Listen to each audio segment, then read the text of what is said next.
In the crooked town of Ironwick, where rooftops leaned like old drunks and every alley whispered stories no child should hear, there stood a place that defied collapse through pure stubbornness alone.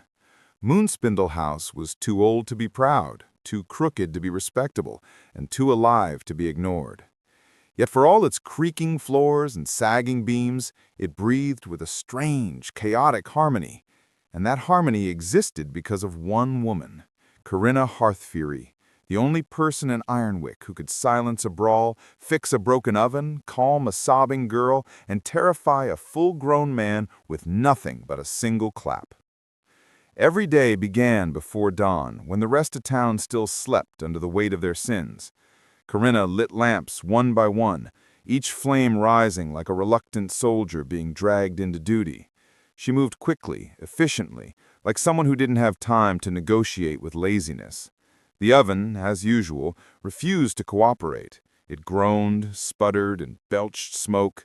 But Corinna gave it one long glare and a slap on the iron door, and suddenly the fire behaved as though it feared disappointing her.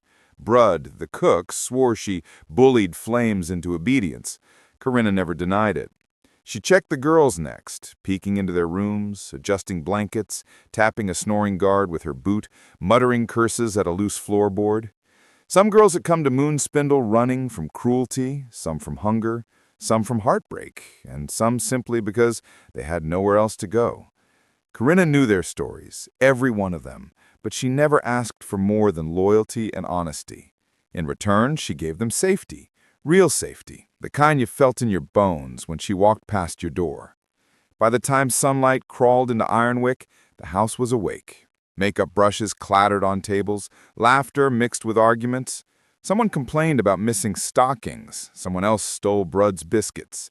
Corinna heard everything, knew everything, controlled everything. Her voice cut through the noise like a blade. She never shouted unless she meant it, and when she clapped, one deafening, earth-shaking clap, the entire establishment froze. Men, women, cats, rats, even the oven. Everything paused and waited for her next breath. That was her magic. Not spells, not potions, just presence, just power. Men feared her, women respected her, children whispered legends about her.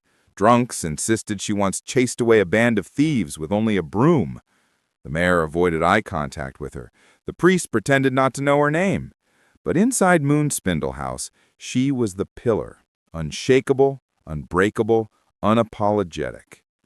Yet for all that, night fell, when the girls danced or laughed or cried, when drunken clients stumbled out into the street, Corinna sat at her desk alone.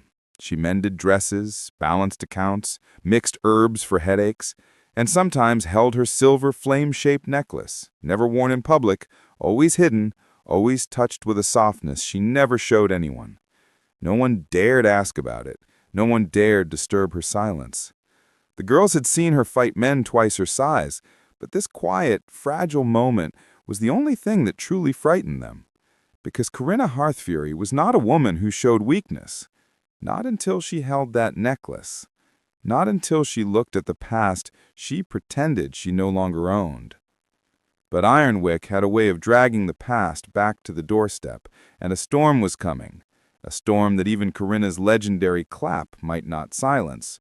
The girls didn't know it yet. Brud didn't know it.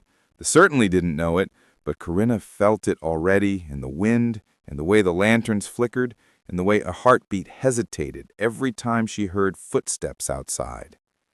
Moonspindle House was strong because she was strong, but even the strongest walls crack when old ghosts return, and hers was on its way. The brothel was still waking up when dawn slid its pale fingers across the crooked rooftops. But trouble had already arrived long before the sun. It came in the form of a man pounding on the front door with the confidence of someone who had never been punched in the nose by the madam.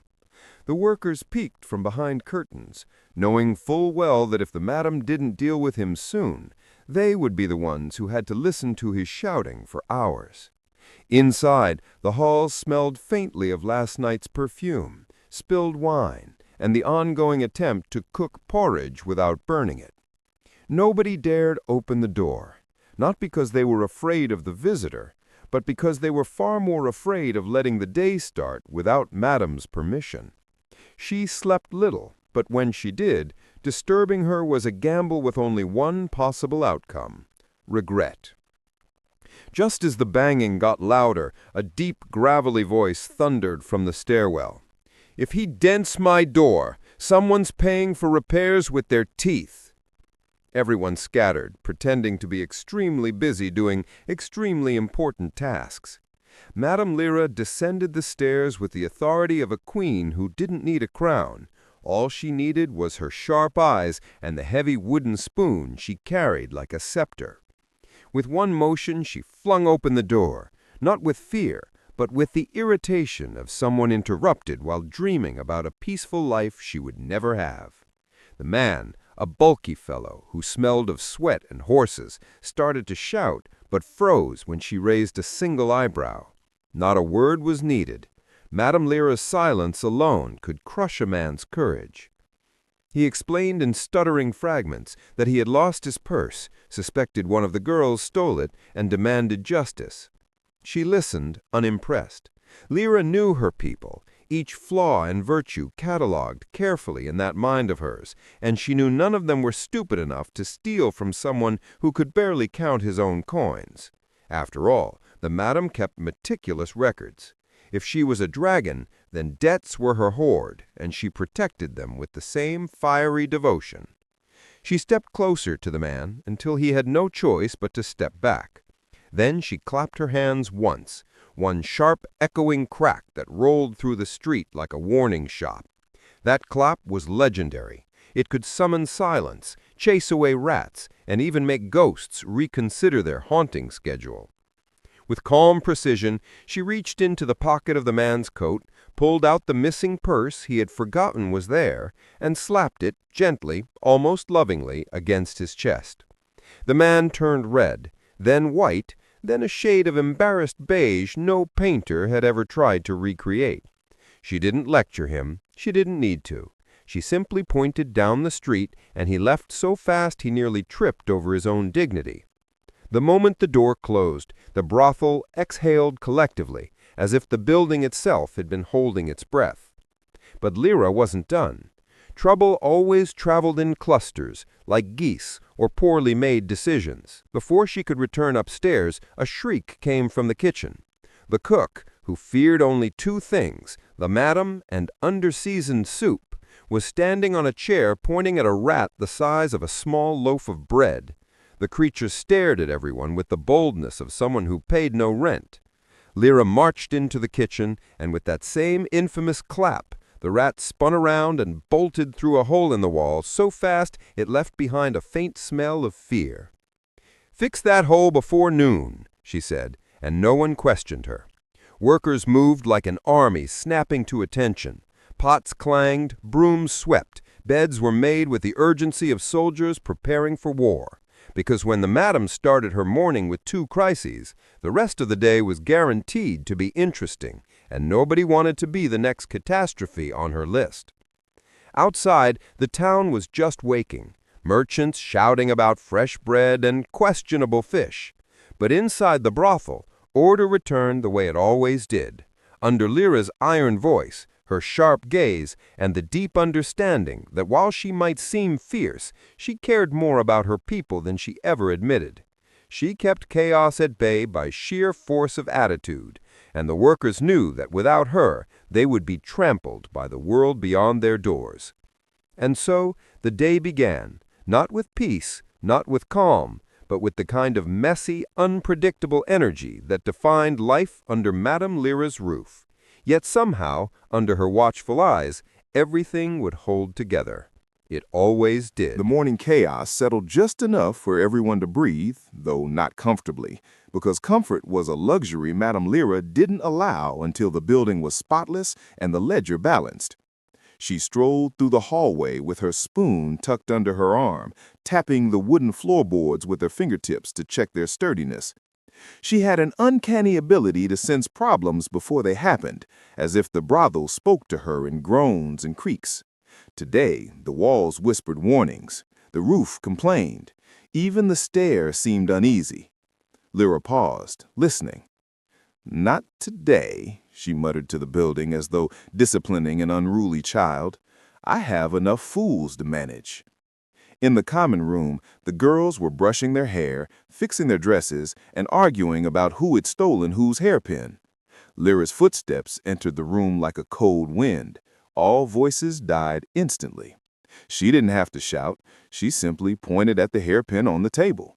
No owner claimed it, because if someone lied, Lyra would know. The woman had instincts sharper than any sword.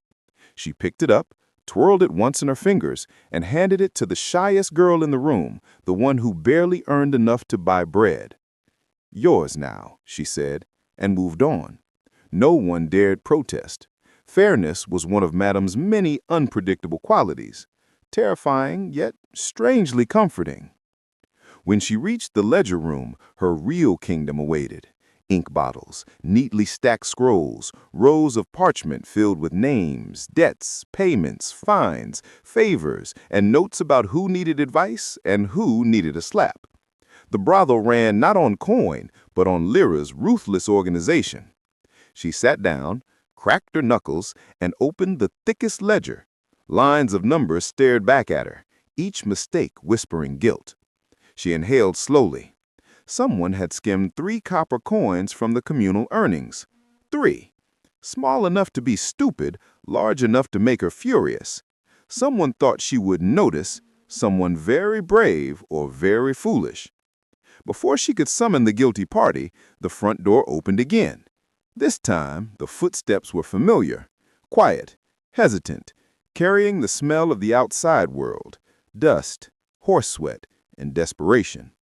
A young man entered, clutching a sack to his chest. He looked like he hadn't slept in days. The workers watched curiously. They recognized him. He was the local messenger, a boy who earned barely enough to feed himself, let alone visit a brothel. Lyra appeared behind him as silently as a ghost. "State your purpose," she commanded. The boy flinched so hard his hat nearly flew off. He stammered something about a delivery for the madam. She motioned for him to open the sack. Inside was a sealed letter bearing the wax crest of the city council, an institution she despised with the intensity of someone who had fought them for years and would gladly fight them again. The last time the council involved itself with her business, they tried to impose a moral tax, whatever that meant. Lyra broke the seal, unfolded the letter, and read it slowly, her expression impossible to decipher. The workers leaned forward, waiting for the explosion. Instead, she tilted her head, almost amused. Interesting. Not good, not bad, just interesting. Everyone held their breath. The letter announced a new law, an inspection of all establishments in the lower district. Any place that failed to meet standards would be shut down, and everyone knew exactly which building the council had in mind. Lyra folded the letter neatly, placed it beside the ledger, and looked at the boy. "Tell the council I received their threat, and tell them I'll send my answer when I'm in the mood." The boy nodded, trembling. He turned to leave, but Lyra took 3 copper coins from a pocket, the same amount stolen earlier, and dropped them into his hand. "Eat something," she ordered. "You look like a broom with legs." He ran out clutching the coins like a lifeline. The workers exchanged glances. Lyra giving money was rare. Lyra giving kindness was rarer. But she wasn't soft. She was calculating. She knew people, especially the desperate ones, and she knew loyalty paid better than fear in the long run. As the door closed, she straightened her back, her mind already racing. An inspection meant chaos. It meant lies, bribes, threats, repairs, and endless work. But Lyra wasn't afraid. Not of the council, not of the law, not of anyone born of flesh and bone. If they came for her brothel, she would greet them with her sharp tongue, her steel will, and, if necessary, that wooden spoon that had broken more egos than bowls. She returned to the ledger, dipped her cane in ink, and began writing instructions with the speed of a commander mapping out a battlefield. Repairs needed to start immediately. Rooms needed tidying. Papers had to be forged. She would not lose her home, her people, or her fragile empire to bureaucrats who had never worked a day in their lives. The brothel gathered around her like soldiers around their general. She didn't smile, didn't reassure them, didn't promise victory. She simply said, "We're fixing everything today. No mistakes, no excuses." And somehow, that was enough to make everyone believe they could survive whatever storm was coming. Because in a world designed to crush the weak, Madame Lyra had become something unbreakable. And anyone under her roof, by extension, became stronger too. The moment Madame Lyra announced the inspection, the entire brothel shifted into a frenzy that could only be compared to a village preparing for a royal parade. If the parade was run by wolves, and everyone suspected the king might show up with a torch. Workers scattered through the halls, cleaning, repairing, organizing, and hiding anything that might appear immoral, which was difficult considering the building itself was a monument to immorality. Lyra supervised the chaos with the calm precision of someone who had rebuilt this brothel more times than she cared to admit. She didn't raise her voice, didn't rush, didn't panic. Panic was for people who didn't have a plan. Lyra always had a plan. Several, in fact.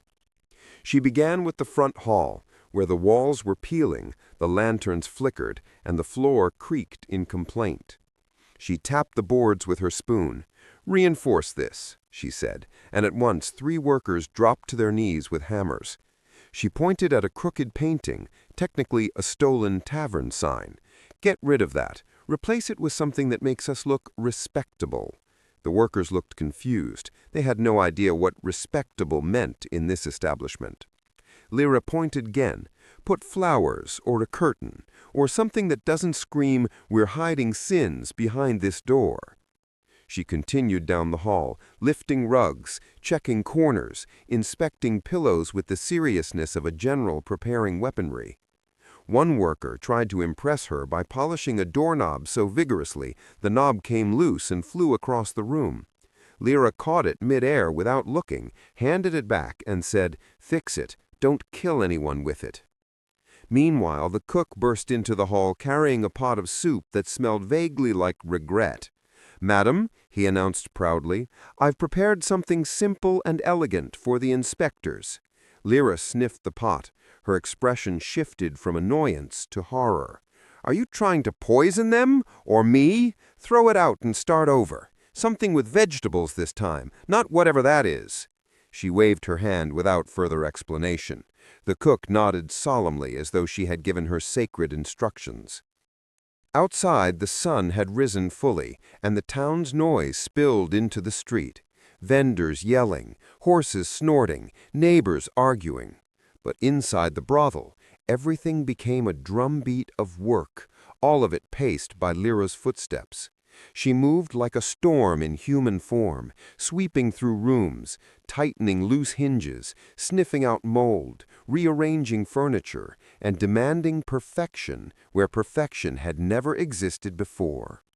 She pulled one girl aside and told her to stop wearing perfume that smelled like a fruit that didn't grow anymore. Pulled another aside and told her to tie her corset properly unless she wanted to faint in front of officials. Pulled a third aside simply to tell her to smile less because it made people nervous. But Lyra's real concern wasn't dust or crooked paintings or suspicious jars of herbs. No, her true enemy was the ledger. The council always targeted paperwork first because paper didn't lie, and Lyra's paper, well, it did. A lot. She entered her office and closed the door behind her. The workers knew not to disturb her unless the building was actually on fire. She unrolled the ledger across her desk, its pages filled with her tiny, precise handwriting. Some entries were real, some were creative lies, some were numbers that served as reminders of who owed her favors rather than coin. She dipped her pen into ink and began rewriting, rearranging, adjusting the story the ledger told, transforming the chaotic brothel into a structured establishment with rules, order, and respectable finances. She added fictitious maintenance expenses, erased fines she had imposed on workers for being late, and replaced them with training fees. She changed the name of one worker entirely because the council had blacklisted her last year. She scribbled faster and faster, her pen dancing across the page like a weapon carving through battle. But halfway through her revisions, she heard a knock. Too soft to be urgent, too hesitant to be trouble. "Enter," she said. A small girl peeked inside. Rena, one of the newest workers, barely 17. Her eyes were wide with worry, her hands twisting the hem of her dress. She sighed. She hated when they made that face. "What is it?" Rena stepped inside. "Madam, the inspectors. Do they shut down places like ours?" Her voice trembled.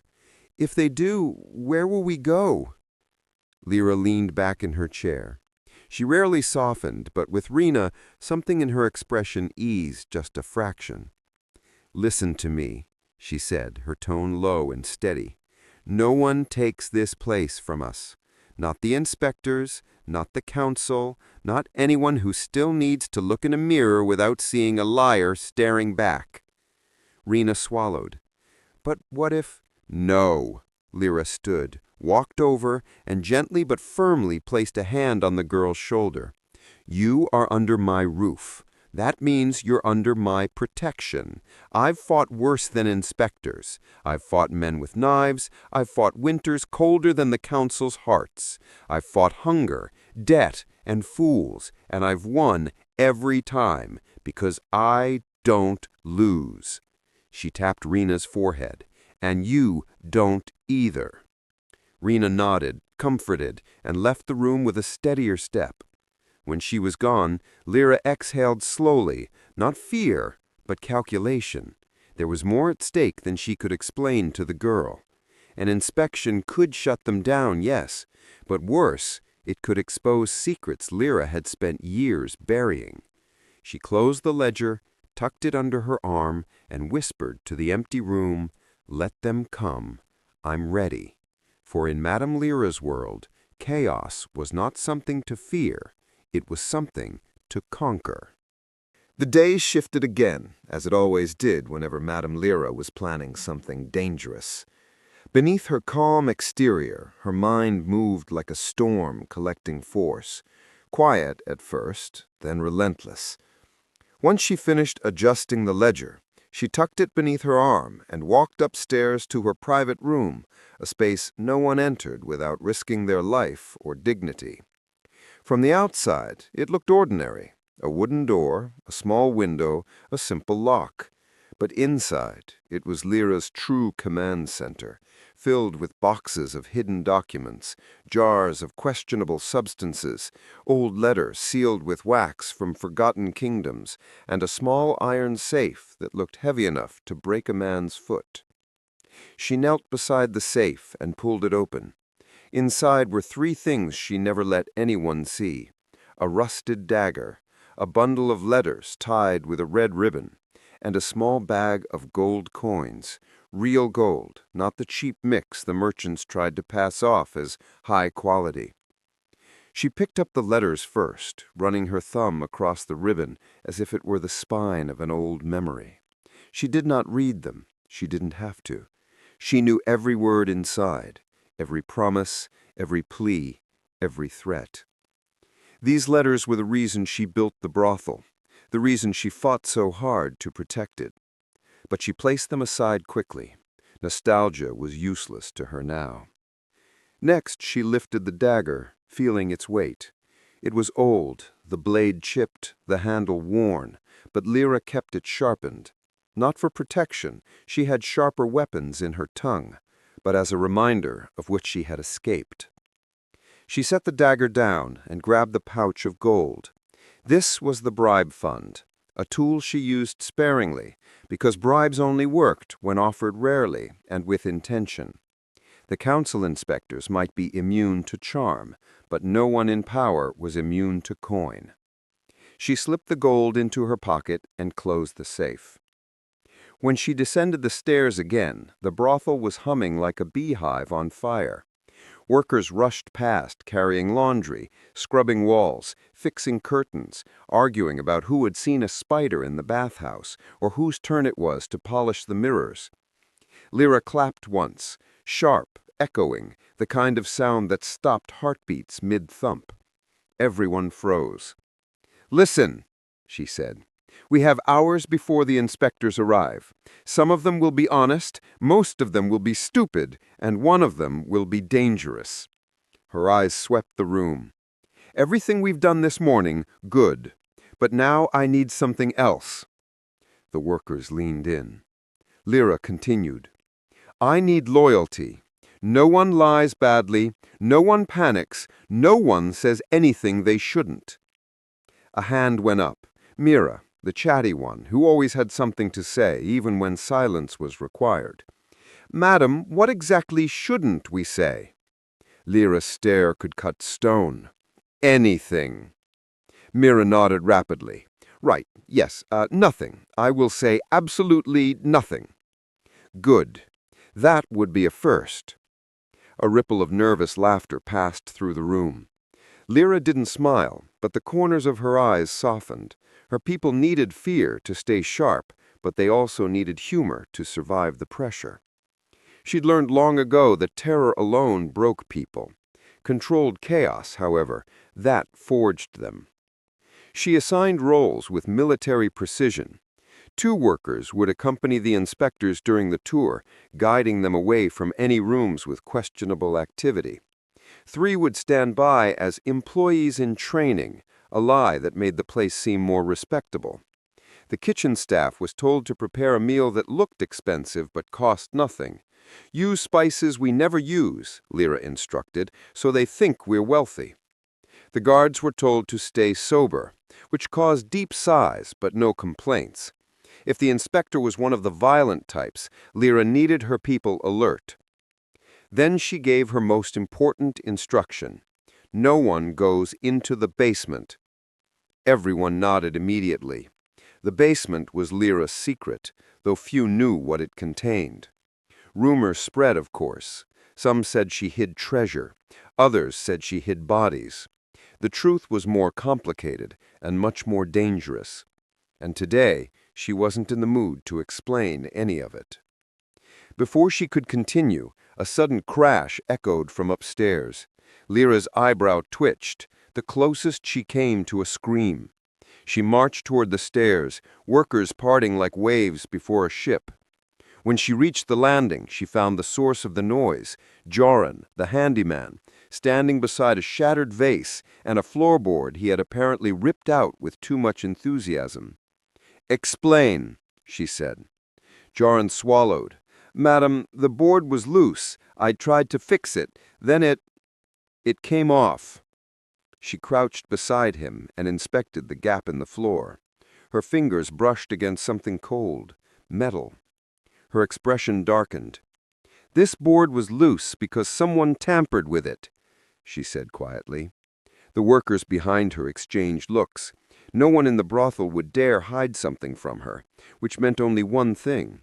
Someone outside the brothel had been inside. Recently. She reached deeper and pulled out a small iron disc, the kind used by the city watch to mark locations under investigation. Her jaw tightened. "Someone's been spying on us," she said. Fear rippled through the workers. But Lyra, instead of panicking, smiled, a thin, sharp smile that held no warmth. "Good," she murmured. "Let them watch. If they want a show, I'll give them one." She snapped the disc in half with her bare hands and tossed the pieces aside. "Prepare yourselves," she commanded. "The inspectors won't be our only visitors today." And with that, she marched downstairs, her spoon tapping against her hip like the rhythm of war. The discovery of the iron disc changed the air inside the brothel. What moments ago had been frantic preparation now thickened into a tense, uneasy silence. Workers moved, cleaned, scrubbed, and whispered, but every creak of a floorboard, every gust of wind outside the window, every footstep in the hallway suddenly sounded like a warning. Madame Lyra felt the shift. She thrived in chaos, but this was different. This wasn't the predictable mess of a broken hinge, a spilled drink, or a foolish client. This was intrusion, uninvited eyes and hands poking into her territory. And Madame Lyra never forgave intruders. She paced through the main hall, her spoon tapping the banister like a ticking clock, counting down to something inevitable. She knew the inspectors were coming under the council's orders, but a secret mark planted inside her building meant someone else was involved, someone in the shadows, someone smarter than the council, or at least bold enough to challenge her directly. She didn't like bold strangers. They often ended up missing teeth. But she kept her expression unreadable. Panic was poison. Fear was a wildfire. But calm, her calm, spread like smoke that suffocated everything in its path. As she walked into the courtyard behind the brothel, sunlight spilled across the cobblestones, highlighting 3 workers sweeping leaves that had no business falling this early in the season. The sky was clear, the air crisp, the world deceptively peaceful. Lyra hated when the day pretended to be gentle. It only meant trouble was hiding behind the next corner. While crossing the yard, she noticed a shadow moving near the back gate. Not a worker, someone taller, broader, wrapped in a hooded cloak. Lyra narrowed her eyes and kept walking, as if she hadn't seen him. When she reached the gate, she spoke without turning her head. "You've been here before." He stiffened. Then a deep voice answered, "You always did notice things others missed." She turned then, slowly, deliberately. The hooded figure pushed back the cloak enough to reveal a familiar jawline, a scar tracing his cheek, and eyes that looked like they belonged to a man who had survived too many winters and lost too many arguments with fate. "Kaylin," Lyra said, her voice colder than a river in midwinter, "I thought you were dead. Many hoped so, but I've always been too stubborn to die." She crossed her arms. "Why break into my brothel?" "I didn't break in," he said. "I borrowed a floorboard." Her jaw tightened. "And left the watchman's mark beneath it?" He shook his head. "That wasn't me. That was someone following me." He stepped closer, lowering his voice. "Lyra, they're coming for you." She said nothing. Fear would have made her step back. Shock would have widened her eyes. But Lyra felt neither. Instead, she felt irritation, deep, pulsing irritation, as if someone had interrupted her while she was halfway through fixing the world. "Who?" she demanded. Kaylin glanced around, then leaned in.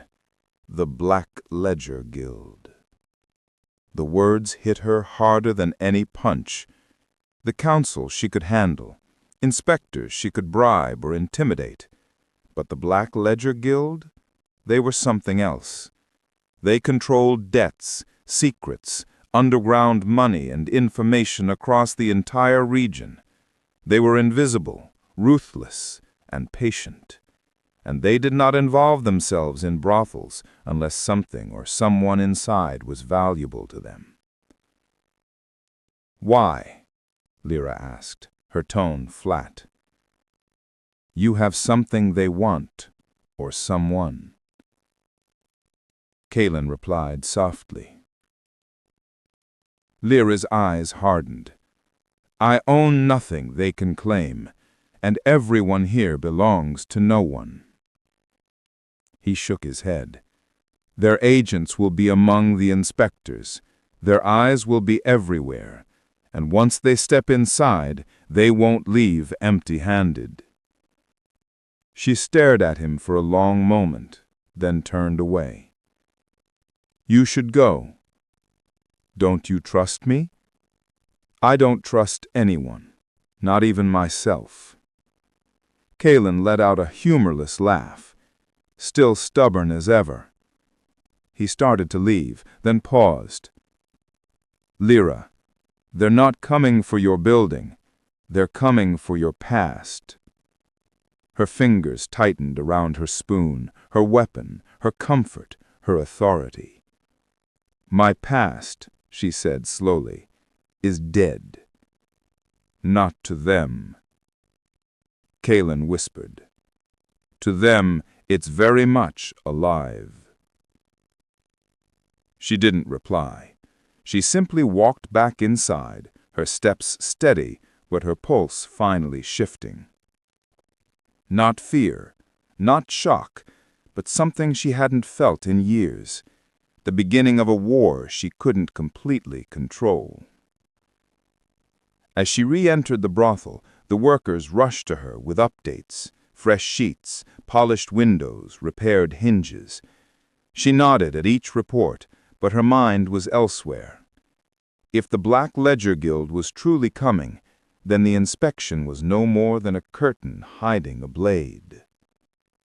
She gathered everyone in the main hall again.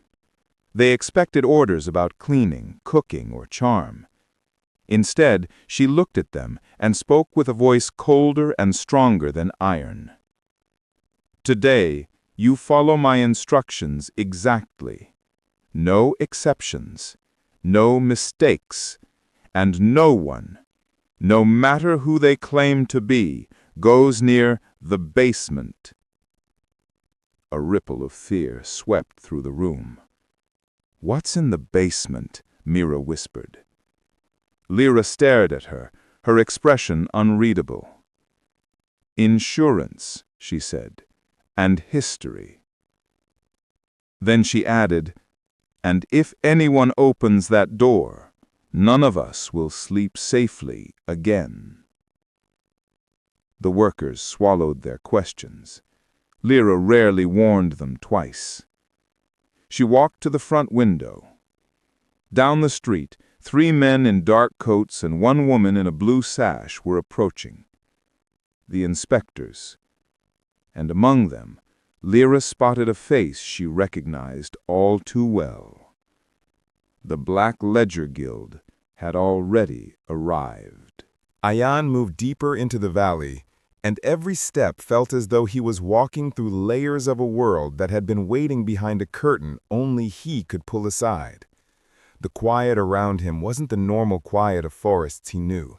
It was thicker, heavier, filled with the sense that something ancient observed him from the shifting shadows between twisted tree roots and glowing moss.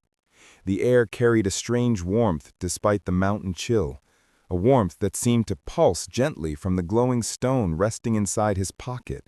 It throbbed like a small heart, beating in slow rhythm, guiding him without words, nudging him toward paths he did not recognize but somehow already understood. The trees grew stranger the farther he went, some thick and coiled like giant serpents frozen in time, others tall and razor-thin with leaves shimmering as though dusted with stardust. He walked carefully, not because he feared danger, but because the entire place demanded a kind of reverence, as if stepping too loudly might break some delicate thread holding the valley together. Ayaan felt an eerie familiarity sink into him, as if everything he saw had been part of his life once, long before his birth, forgotten yet painfully close. The sky above dimmed into a golden haze, painting the world around him in soft, wavering light that made the shadows stretch and retreat in slow, breath-like patterns.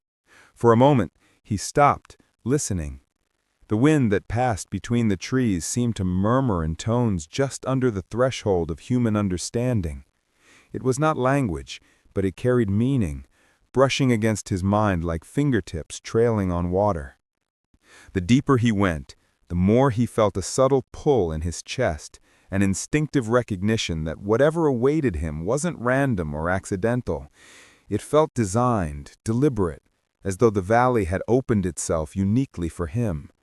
Ayaan couldn't shake the feeling that he was not simply walking through a forest.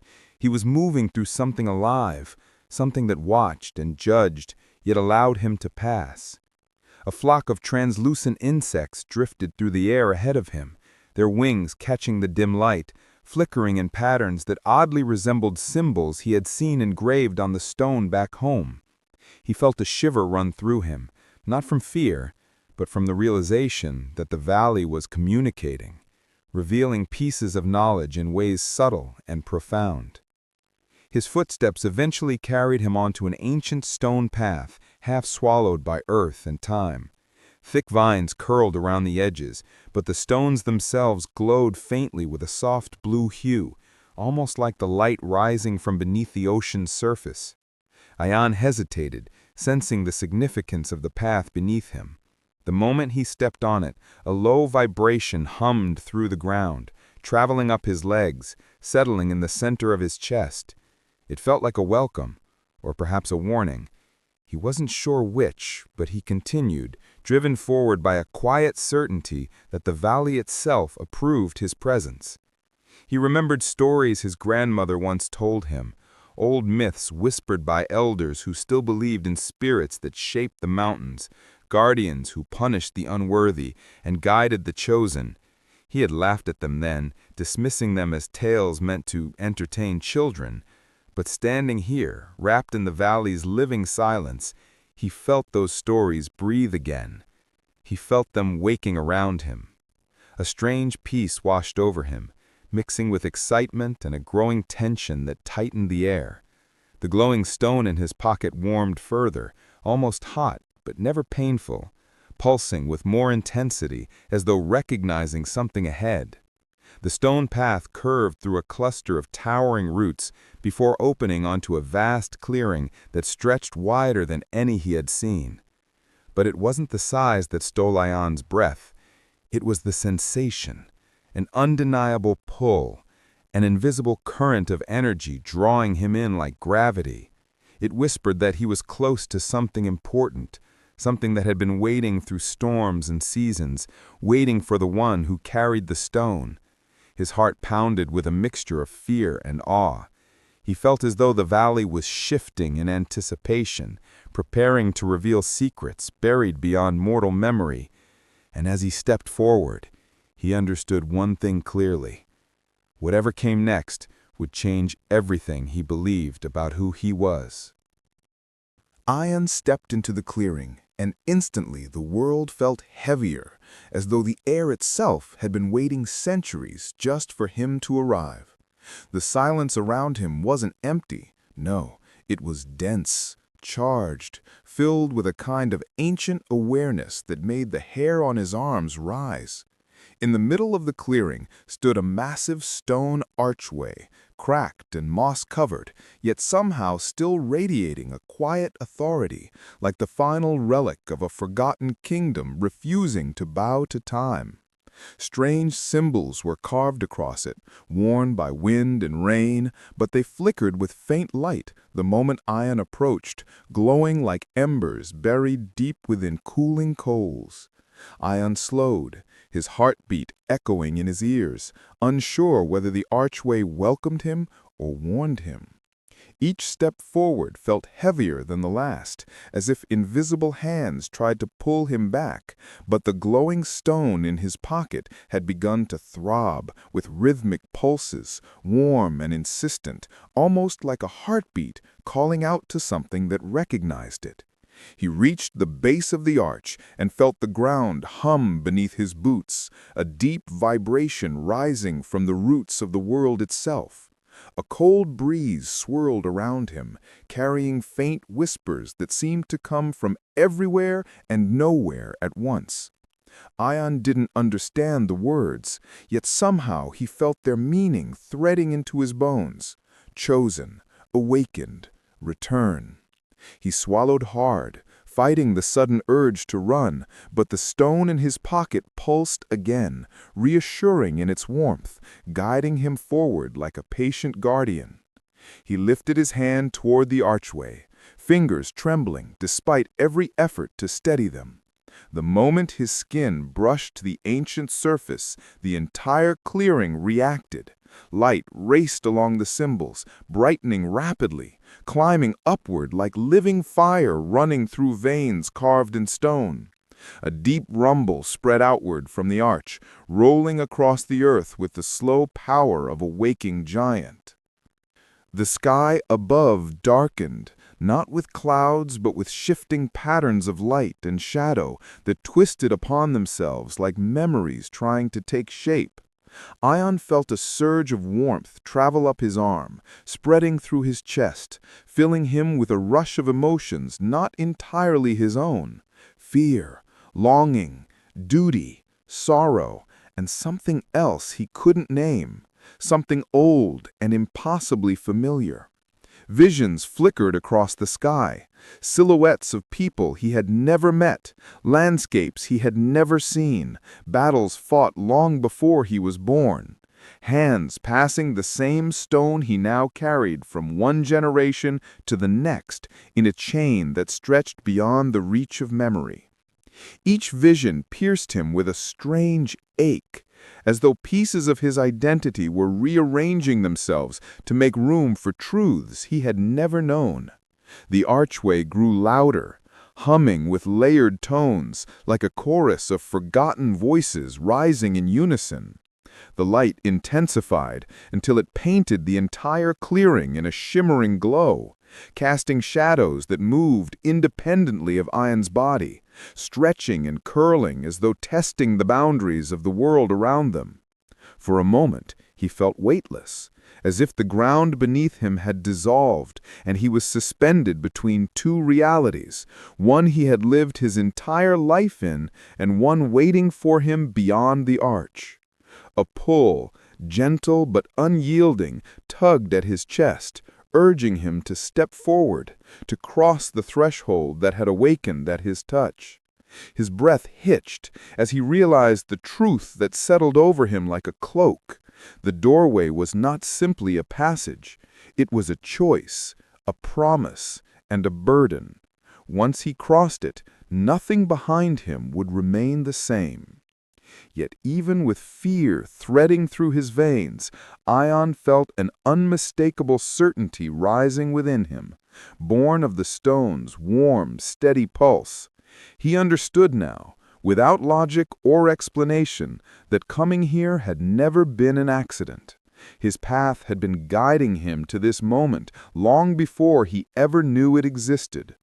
With the clearing glowing around him, with the archway humming like a heart ready to reclaim its missing echo, Ayaan inhaled deeply, steadied his trembling hands, and took one step closer to the unknown that waited just beyond the swirling light. Ayaan stepped into the clearing with the feeling that he had crossed an invisible threshold, the kind that didn't mark distance but destiny, the kind that quietly divided a life into before and after. The air here was heavier, warmer, almost electric, as if charged with a presence that had been sleeping for centuries and now stirred at the sound of his footsteps. The clearing itself felt impossibly ancient, its floor covered in lush grass that glowed softly, as though lit from beneath by hidden veins of light. At the center stood a circle of weathered stone pillars, each carved with symbols that spiraled upward like climbing vines. And Ayaan sensed that these stones had seen more seasons, storms, births, and deaths than any living creature could comprehend. He approached them slowly, drawn by a quiet force that vibrated in the very air. Each of his steps seemed to echo longer than they should, stretching into distant corners of the valley as though the land itself listened. The stone in his pocket pulsed with a steady warmth that grew stronger as he neared the pillars, like a small heart racing in anticipation of meeting its long-lost counterpart. Ayaan hesitated before entering the circle, not out of fear, but because he felt as if he were about to step into a memory not his own. The moment he crossed the boundary, a subtle shift rippled through the clearing. The grass stirred slightly though no breeze passed, the pillars hummed with a low, resonant tone, and the light around him deepened into a soft golden glow. For the first time, Ayaan felt truly watched, not by animals or shadows, but by something vast, something ancient, something that measured him with calm, deliberate patience. It wasn't menacing, yet it wasn't entirely gentle either. It felt like the steady gaze of a judge who had no intention of punishing him, but every intention of knowing the truth of who he was. He reached into his pocket and pulled out the glowing stone. The moment it touched the open air, everything around him responded. The pillars brightened simultaneously, their symbols lighting up in brilliant patterns that crawled and spiraled like awakened constellations. The ground beneath Ayaan's feet vibrated gently, as though greeting the stone with reverence. The stone in his hand grew warmer, almost hot, forcing him to tighten his grip. Its glow intensified until it illuminated his face in shimmering blue light. Suddenly, a thin beam shot upward from it, striking the sky and scattering into countless glowing particles that drifted downward like falling stars. Ayaan blinked, overwhelmed, but the sensation that followed was far intenser. Images flashed behind his eyes, mountains he had never climbed, storms that raged over distant seas, ancient fires burning in temples long forgotten. Faces appeared too, a woman with eyes like molten gold, a warrior draped in furs, a child carrying the same glowing stone he now held. Each vision was brief yet sharp, like fragments of a shattered mirror trying desperately to form a whole reflection. Ayaan staggered slightly as the visions faded, breathing hard, but the clearing offered no time for recovery. The pillars grew brighter still, and a low hum spread outward, rising into a layered harmony that sounded both human and elemental.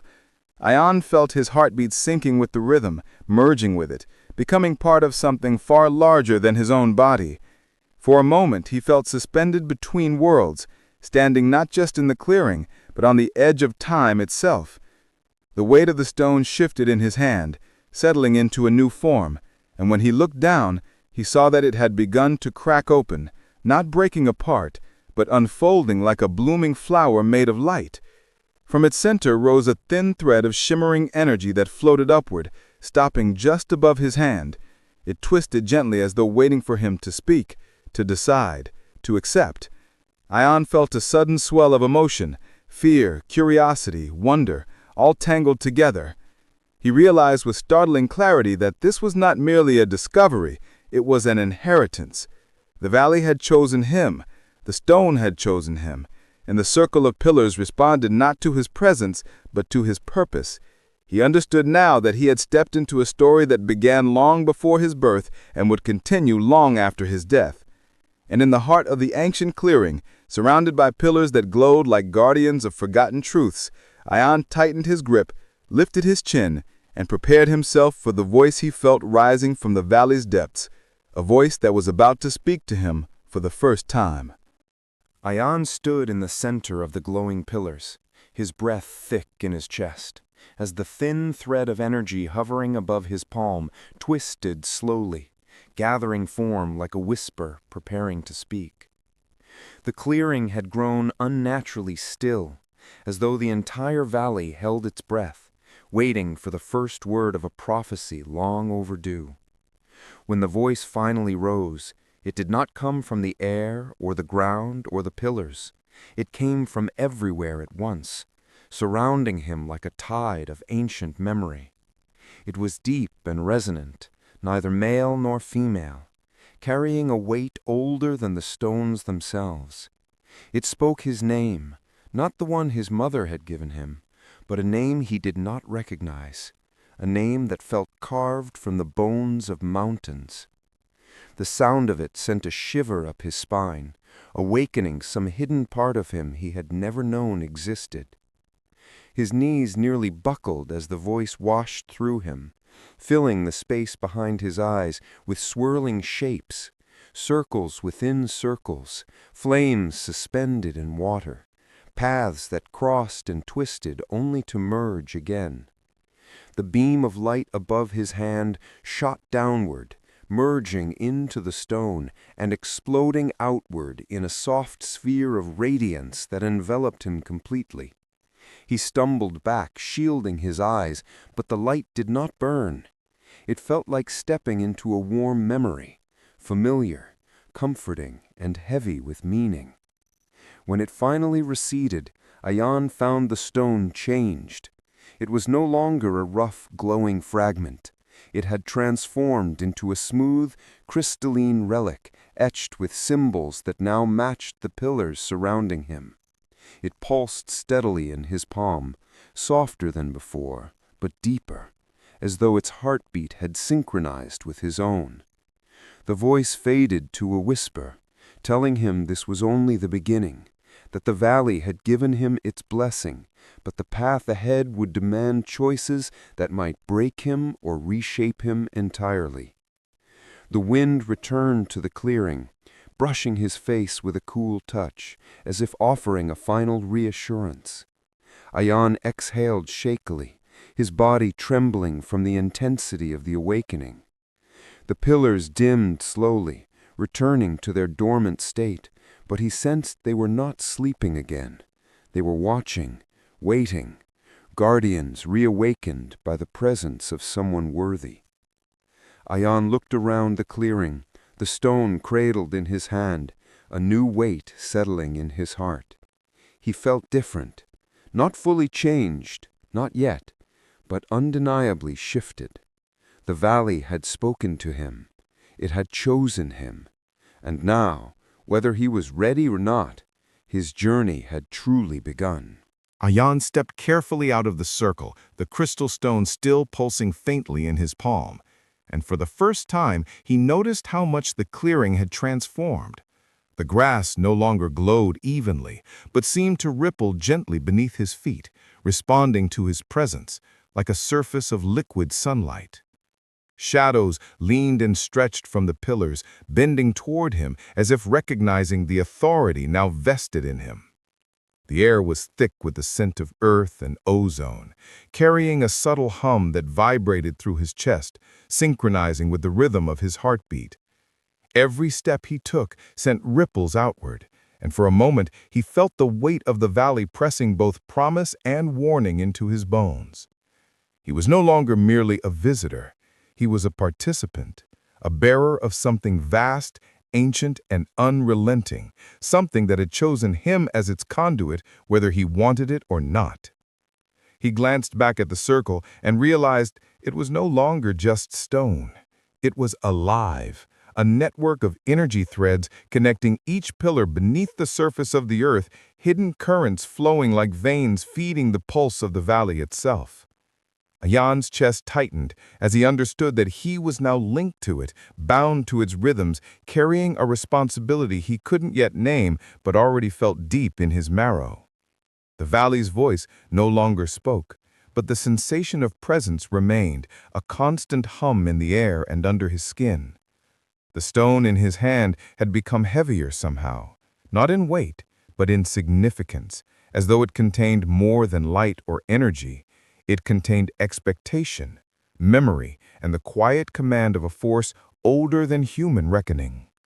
As he moved toward the far edge of the clearing, the forest beyond seemed to acknowledge him. Branches curved away, shadows recoiled, and the path he had not noticed before opened naturally, revealing a narrow trail twisting upward along the slope of the mountains. He sensed instinctively that this path led to something the valley intended him to reach.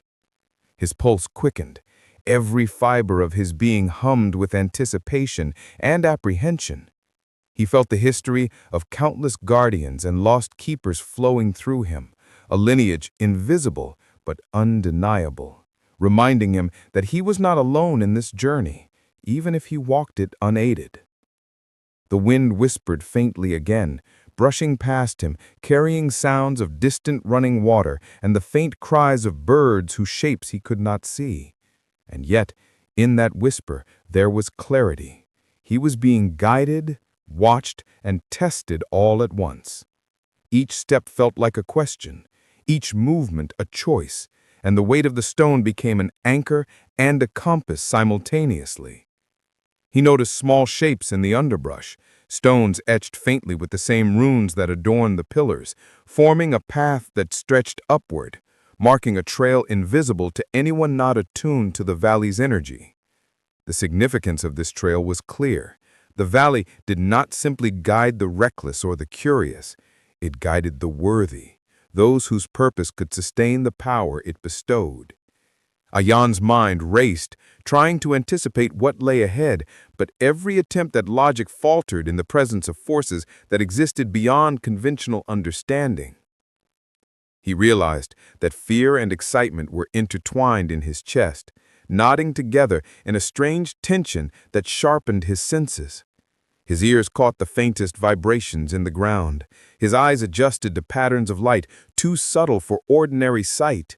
And he felt a weightless awareness blooming in his mind, an awareness that suggested he could perceive the valley's intentions without words. And yet the valley had not spoken in language he could understand. It had spoken in feeling, in pulse, in presence. As the trail rose steeper, Ayaan paused to catch his breath. The sun had climbed higher, but its light barely penetrated the dense canopy. Still, the stones on the path glowed faintly, illuminating each step like a breadcrumb left by some unseen hand. He felt the stone in his hand vibrate again, a gentle thrum that seemed to warn of both danger and opportunity. Somewhere above him, hidden in the shadows of the mountain, he thought he could sense movement, shapes shifting, perhaps watching him, perhaps waiting for him. The energy of the valley pulsed stronger with each step, binding him further to this place, linking his will to the landscape, and a deep, primal certainty settled in his chest. Turning back was no longer an option. He pressed forward, feeling the rhythm of the valley inside him, learning to move in tandem with its pulse. And in that moment, he understood fully that the journey ahead would not merely test his courage, it would test his ability to become the vessel, the guardian, and the conduit of power that had been waiting centuries for someone like him.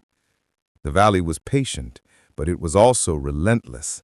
And as he climbed higher, each step carried him closer to a confrontation with forces older than the mountains themselves, forces that would challenge everything he had ever known about himself, about destiny, and about the true meaning of power. And yet, Ayaan did not hesitate. He could feel the stone, the valley, and the ancient energy threading through him like blood through veins, telling him that he had been chosen, that he was ready, and that nothing in the world could turn him from the path laid before him, no matter how dark, impossible, or terrifying it might become. Ayaan's ascent grew steeper, the trail twisting tighter along the jagged mountainside, but the stone in his hand pulsed with a rhythm that steadied his steps and sharpened his awareness. The air was thin and cold, yet filled with a subtle warmth that seemed to emanate not from the sun, which was barely visible through the thick canopy above, but from the valley itself, infusing the very rocks, roots, and soil with life and purpose. Each step brought a quiet resonance beneath his boots, like the heartbeat of the mountain echoing through the soles of his feet, a pulse that matched the glowing stone in his palm. He paused for a moment to catch his breath, taking in the view. The valley stretched far below, hazy with morning mist, forests spilling into rivers, and mountains fading into distant horizons. It looked peaceful, almost mundane. Yet Ayaan knew the stillness was a test, a deliberate calm designed to make him doubt or falter before the challenges yet to come. He tightened his grip on the stone and moved forward, feeling a strange sense of unity with the trail itself, as if every root and stone were guiding him intentionally, whispering directions through vibrations he could barely perceive. His mind flickered with questions. What was waiting at the end of the trail? Guardians? Trials? Or the very essence of the valley itself, testing whether he could carry the power it offered? Fear rose like a tide in his chest, but it was tempered by a deep, quiet certainty, the kind that came not from understanding, but from instinct and resonance. He had been chosen, and in being chosen, hesitation had become irrelevant. The path curved around a rocky outcrop, narrowing until only a single foot could pass at a time. Ayaan moved carefully, feeling the weight of the stone deepen, as if reminding him that the journey demanded focus, precision, and respect. Shadows played across the rocks, shifting unnaturally, flickering at the edge of his vision, but every time he glanced directly, they resolved into nothing, leaving only a lingering sense that he was being observed by something ancient and intelligent.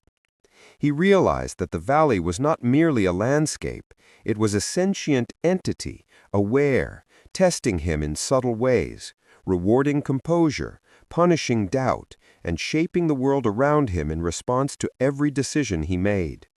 A sudden gust of wind swept down the mountainside, carrying with it the scent of stone, moss, and something faintly metallic, sharp like distant lightning, though the sky remained cloudless. Ayaan held the stone tighter, feeling it pulse stronger in response, as though the storm carried in the wind was connected to the energy he now carried. He pressed on, climbing higher, each step demanding more effort, each breath more deliberate, until his muscles burned and his lungs screamed, yet he felt no true exhaustion. The stone's pulse guided him, steadying him, reminding him that the valley itself bore a part of the load, that his journey was not solitary, though it was uniquely his own. As the trail opened onto a small plateau, Ayaan froze. The stone in his hand vibrated violently now, almost painfully, as the air around him seemed to shimmer and warp. Before him was a formation of colossal stones, arranged in a circle larger than the one in the clearing below. These pillars were carved with runes so old they seemed alive, twisting faintly, writhing subtly as if breathing. A deep hum rose from the stones, resonating with the pulse of the glowing relic, and Ayaan felt his chest tighten, the rhythm of his own heartbeat syncing unnaturally with the vibrations around him.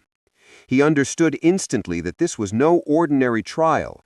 It was a communion, a confrontation with the valley's essence itself. The air grew thick with energy, almost tangible, pressing against his skin and filling his mind with raw sensations he could not name. Then, from the center of the stone circle, a figure began to emerge, its form indistinct at first, shifting between shadow and light, both human and something else entirely. Ayaan's pulse quickened not from fear, but from recognition, as if a memory too vast to belong to a single lifetime had reached out to him. The figure spoke, not in words, but in vibrations that echoed through the air and into his very bones, carrying knowledge and understanding that bypassed language.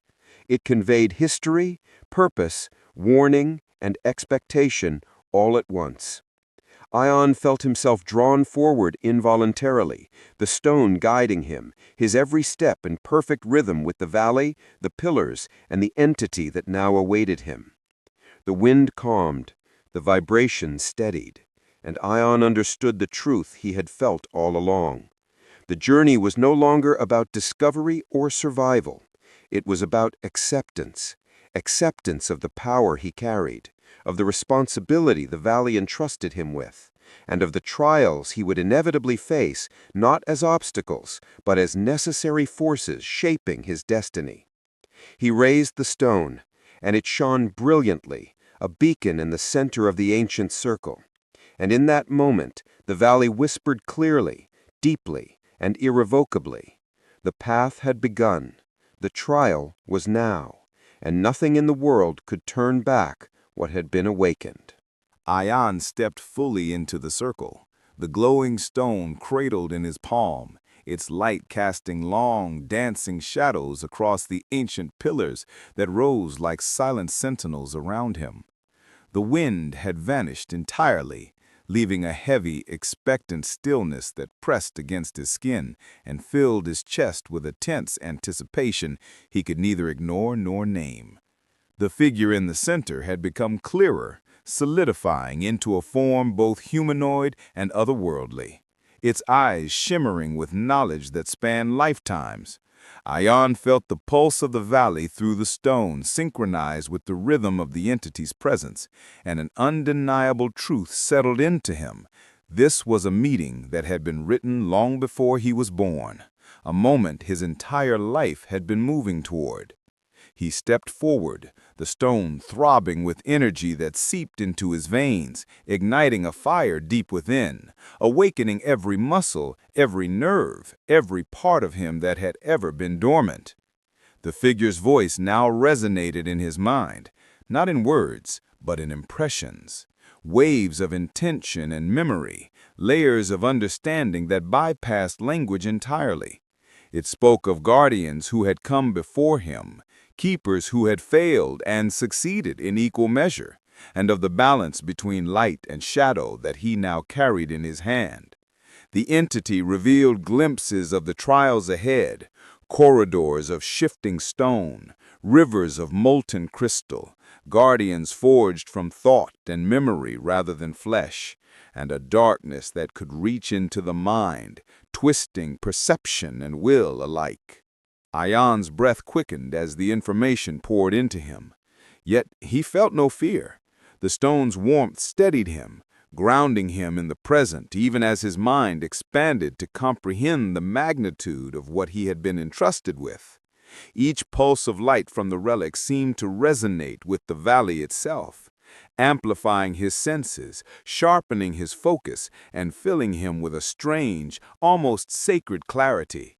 He realized that the stone did not merely guide, it connected him to the land, to the mountains, to the very history of this hidden place, threading him into a web of life and energy that extended far beyond the circle, far beyond the valley, far beyond anything he had imagined.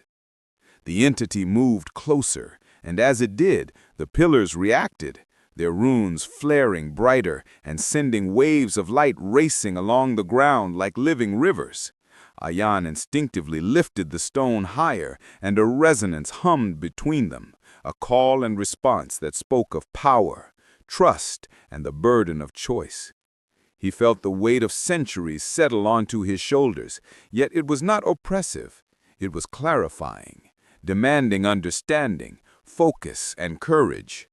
The voice, still silent in words, but deafening in meaning, imparted a lesson as old as the mountains.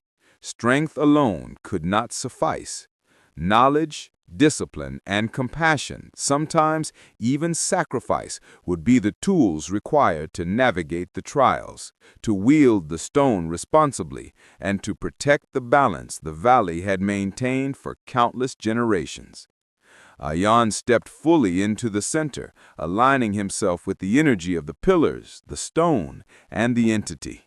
He felt currents of power swirl around him, lifting his hair and tugging gently at his clothes, yet grounding him with a certainty deeper than any fear. Flashes of the past guardians came unbidden, faces, moments of courage, moments of failure, all etched into his consciousness with clarity so sharp it felt as both warning and instruction. The entity's voice now resonated in his mind, not in words, but in impressions, waves of intention and memory, layers of understanding that bypassed language entirely. It spoke of guardians who had come before him, keepers who had failed and succeeded in equal measure, and of the balance between light and shadow that he now carried in his hand.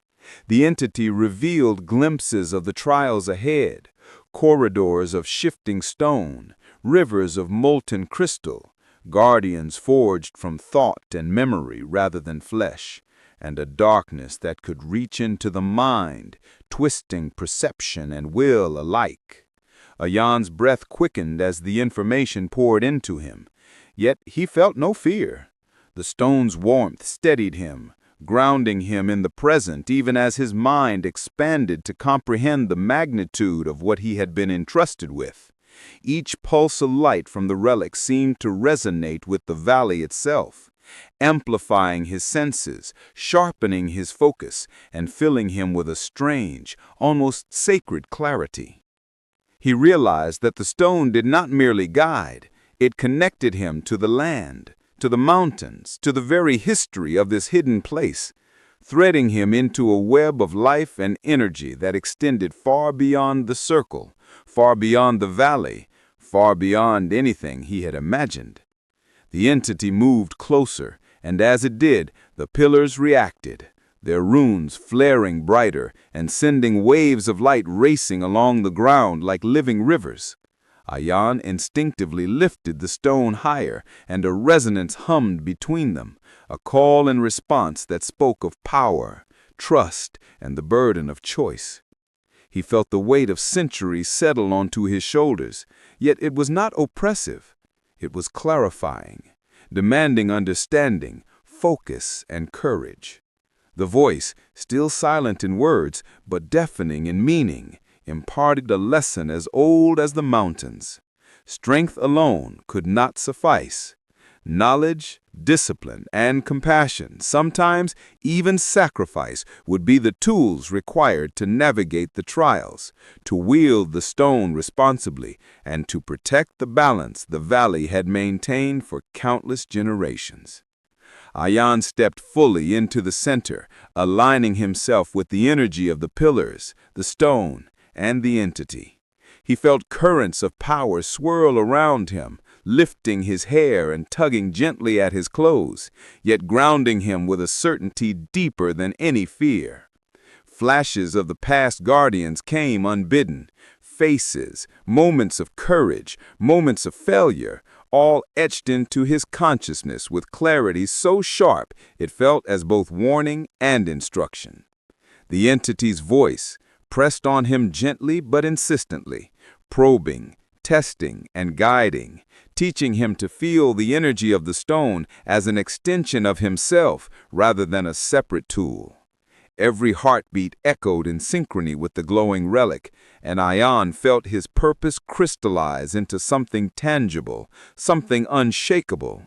He was the bridge between the valley, its hidden powers, and the world beyond, carrying both responsibility and authority. A sudden vibration rang through the ground, a low and deep rumble that seemed to originate beneath the very mountains themselves. The pillars responded instantly, their runes dancing with light that stretched skyward, illuminating the clearing in waves of iridescence.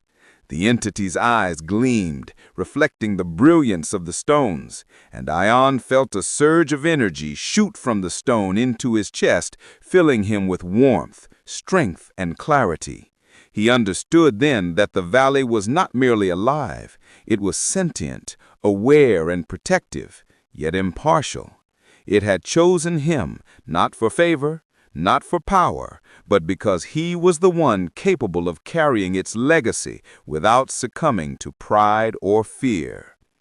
Ayaan raised the stone fully above his head, the glow now so intense that the air itself seemed to shimmer. The pillars aligned with him, casting a circle of light that radiated outward, merging the energy of the relic with the energy of the valley. And in that moment, the entity nodded, not in motion, but in recognition.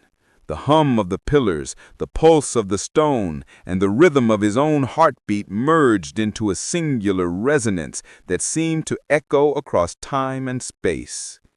He had stepped into the trial, awakened the legacy, and claimed the connection. Nothing would ever be the same again. And as he lowered the stone, still radiant, he felt the first real weight of choice settle on him. How to move forward, how to face the challenges yet unseen, and how to carry a responsibility older than memory itself. The wind stirred again, carrying the scent of moss, stone, and something undefinably ancient, as the clearing seemed to exhale, acknowledging that the trial had begun in earnest. Ayaan inhaled, feeling the pulse of the valley within him, the warmth of the stone, and the steady, undeniable truth that he was ready. The journey had shifted from discovery to purpose, from fear to responsibility, and the mountains around him hummed with anticipation of the path he would now walk. Ayaan took a deep breath, feeling the energy of the valley settle into him like water filling a vessel, and the stone's pulse synchronized fully with his heartbeat, a rhythm steady, potent, undeniable.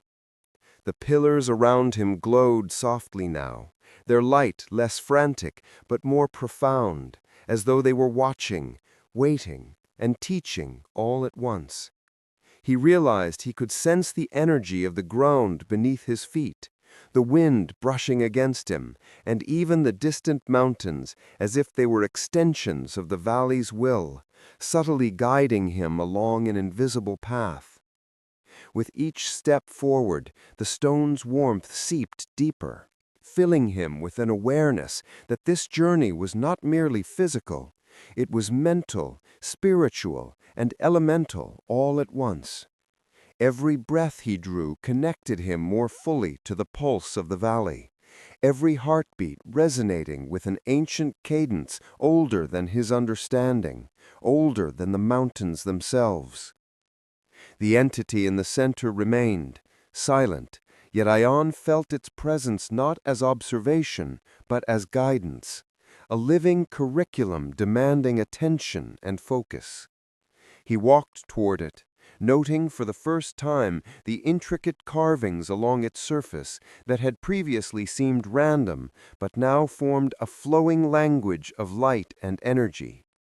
As he approached, the carving shifted and moved like water, displaying images and symbols that entered his mind directly, without speech, teaching him principles of balance, endurance, and harmony. He understood that the stone in his hand was not merely a key, it was a conduit, a translator between him and the valley, a way to interface with forces that existed beyond mortal comprehension. The realization was intoxicating, grounding, and terrifying all at once. A sudden tremor shook the ground beneath him, and the pillars reacted instantly, vibrating in a frequency that rattled the air and sang through his bones. He held the stone tighter, feeling it thrumming in synchrony with the tremor, and he understood that this was both warning and test. The energy around him thickened, almost tangible, pressing in from every direction, but it was not malevolent. It was instructive, designed to teach him to focus, to act deliberately, to trust the bond he now shared with the valley. As he moved, the light from the pillars began to spiral upward, creating a vortex that seemed to open a window to something beyond. Glimpses of stars, storms, and landscapes that he could not yet name. Each spiral carried with it a question, a challenge, an invitation to step further into the unknown. And Ayaan felt the thrill of destiny mingled with a cautious humility he had never known before. He closed his eyes briefly, allowing the stone's pulse to guide him fully. When he opened them, the clearing appeared larger than before, expanded as if the valley itself had stretched to accommodate the next phase of his journey. Shapes began to emerge along the perimeter. Creatures, guardians, or perhaps manifestations of the valley's will, ethereal yet perceptible, moving silently and deliberately, testing his perception, patience, and courage. He realized that this was not simply a trial of strength or skill, but of intuition, empathy, and alignment with the natural rhythms that governed all living and non-living things in the valley. Each guardian he glimpsed was a puzzle, a lesson wrapped in motion, and he sensed that mistakes would carry consequences, subtle but lasting, woven into the fabric of the land itself. The stone's light intensified as he lifted it, a beacon connecting him to the energy around him, anchoring him amidst the swirling, almost chaotic currents of the clearing. He felt the valley pulse beneath him, a heartbeat so vast that it encompassed the mountains, the rivers, the wind, and even the air above. The entities around him shifted in response, recognizing the alignment he now carried, acknowledging that he had not merely stepped into the circle, but had become part of its pattern. Ayaan's mind expanded with understanding, the principles of motion, balance, and energy folding into him seamlessly, revealing truths that could not be expressed in words, only felt. Then, from the far edge of the clearing, a subtle motion drew his attention, a shadow, long and deliberate, moving with purpose. He sensed no malice, yet instinctively he understood it represented the next challenge, a convergence of forces, a test of his mastery over the stone, his bond with the valley, and his own inner resolve. Every muscle in his body tensed in anticipation, every sense alert, yet he felt no fear, only a clear, crystalline focus. The stone in his hand pulsed once sharply, as if to confirm his readiness, and Ayaan stepped forward, guided entirely by the resonance that now linked him to everything around him. The valley had chosen him. The stone had bound him, and the next moment would demand that he embrace everything he had learned, everything he had become, and everything he had yet to understand. And in that understanding, he knew one absolute truth. The path forward would define him, test him, and ultimately transform him in ways the mountains themselves had been waiting centuries to witness. Ayaan stepped forward, the stone in his hand radiating a light that no longer belonged solely to him, but seemed shared with the valley itself, weaving him into its currents, its rhythms, and its ancient heartbeat. The pillars around the clearing hummed in subtle synchrony, each vibration carrying information, lessons, and challenges all at once. He felt his body respond instinctively, muscles tensing and relaxing with the pulse of the stone, as if learning the language of the land through movement alone. The wind stirred without warning, brushing against him like fingers tracing his skin, carrying with it whispers he could not decipher with his ears, but understood perfectly within his chest. Every breath, every heartbeat, every step was measured, deliberate, as though the valley itself was conducting him through a rhythm older than memory. Ahead, the shadow he had glimpsed earlier began to take form, resolving into a figure both humanoid and alien, shifting between solid and ephemeral with every flicker of light. It moved with grace, deliberate, a test, not an enemy. Ayaan felt the pulse of the stone synchronize with this presence, like two currents merging into one river. He understood without thinking. This was the trial the valley had been guiding him toward, a confrontation not of violence, but of alignment, intuition, and inner strength. Every fiber of his being focused, yet his mind expanded, processing information at a rate that felt beyond human perception. The light from the stone stretched, brushing against the pillars, the clearing, the sky above, connecting all points into a coherent web of energy that made Ayaan feel both infinitesimally small and infinitely capable at the same time. The figure approached him, gliding effortlessly across the plateau, and the air thickened with an almost tangible density, the kind that pressed against the lungs, sharpened the mind, and stirred the soul simultaneously. Ayaan did not retreat. He could not. The stone pulsed in his hand, sending waves of warmth and clarity into his veins, aligning him with the forces surrounding him. He lifted the stone, and the light intensified, revealing patterns in the pillars, in the stones at his feet, and even in the swirling currents of the distant mountains that he had not noticed before.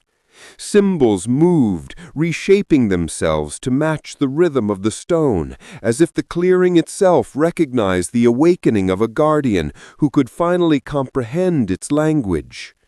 The entity stopped a few steps away, its eyes reflecting the energy of the stone, and in that moment Ayaan realized that words were unnecessary. The test was of perception, understanding, and the capacity to merge self with the flow of energy around him. He focused inward, aligning his thoughts, his heart, his very essence with the pulse of the stone and the subtle vibrations of the valley. As he did, he felt the presence of every guardian before him, every trial endured, every lesson the valley had etched into its memory over centuries, all flowing through him. He was no longer merely carrying the stone. He was becoming the conduit, the bridge between past, present, and the unfolding future. A sudden rush of wind swept across the clearing, lifting leaves and dust, twisting light in a chaotic spiral. Ayaan did not flinch. He moved in harmony, letting the stone guide him, letting the energy of the valley merge with his own. The entity mirrored his movements, a dance of light and shadow, energy and intention, each motion a dialogue without words. Ayaan realized that the trial was teaching him patience, control, and understanding. Strength alone would not suffice. Insight, harmony, and resonance were required to meet the challenges ahead.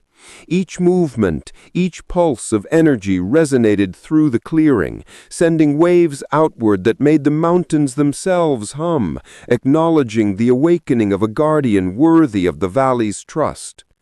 The light from the stone reached its peak, illuminating every pillar, every rune, every curve of the terrain.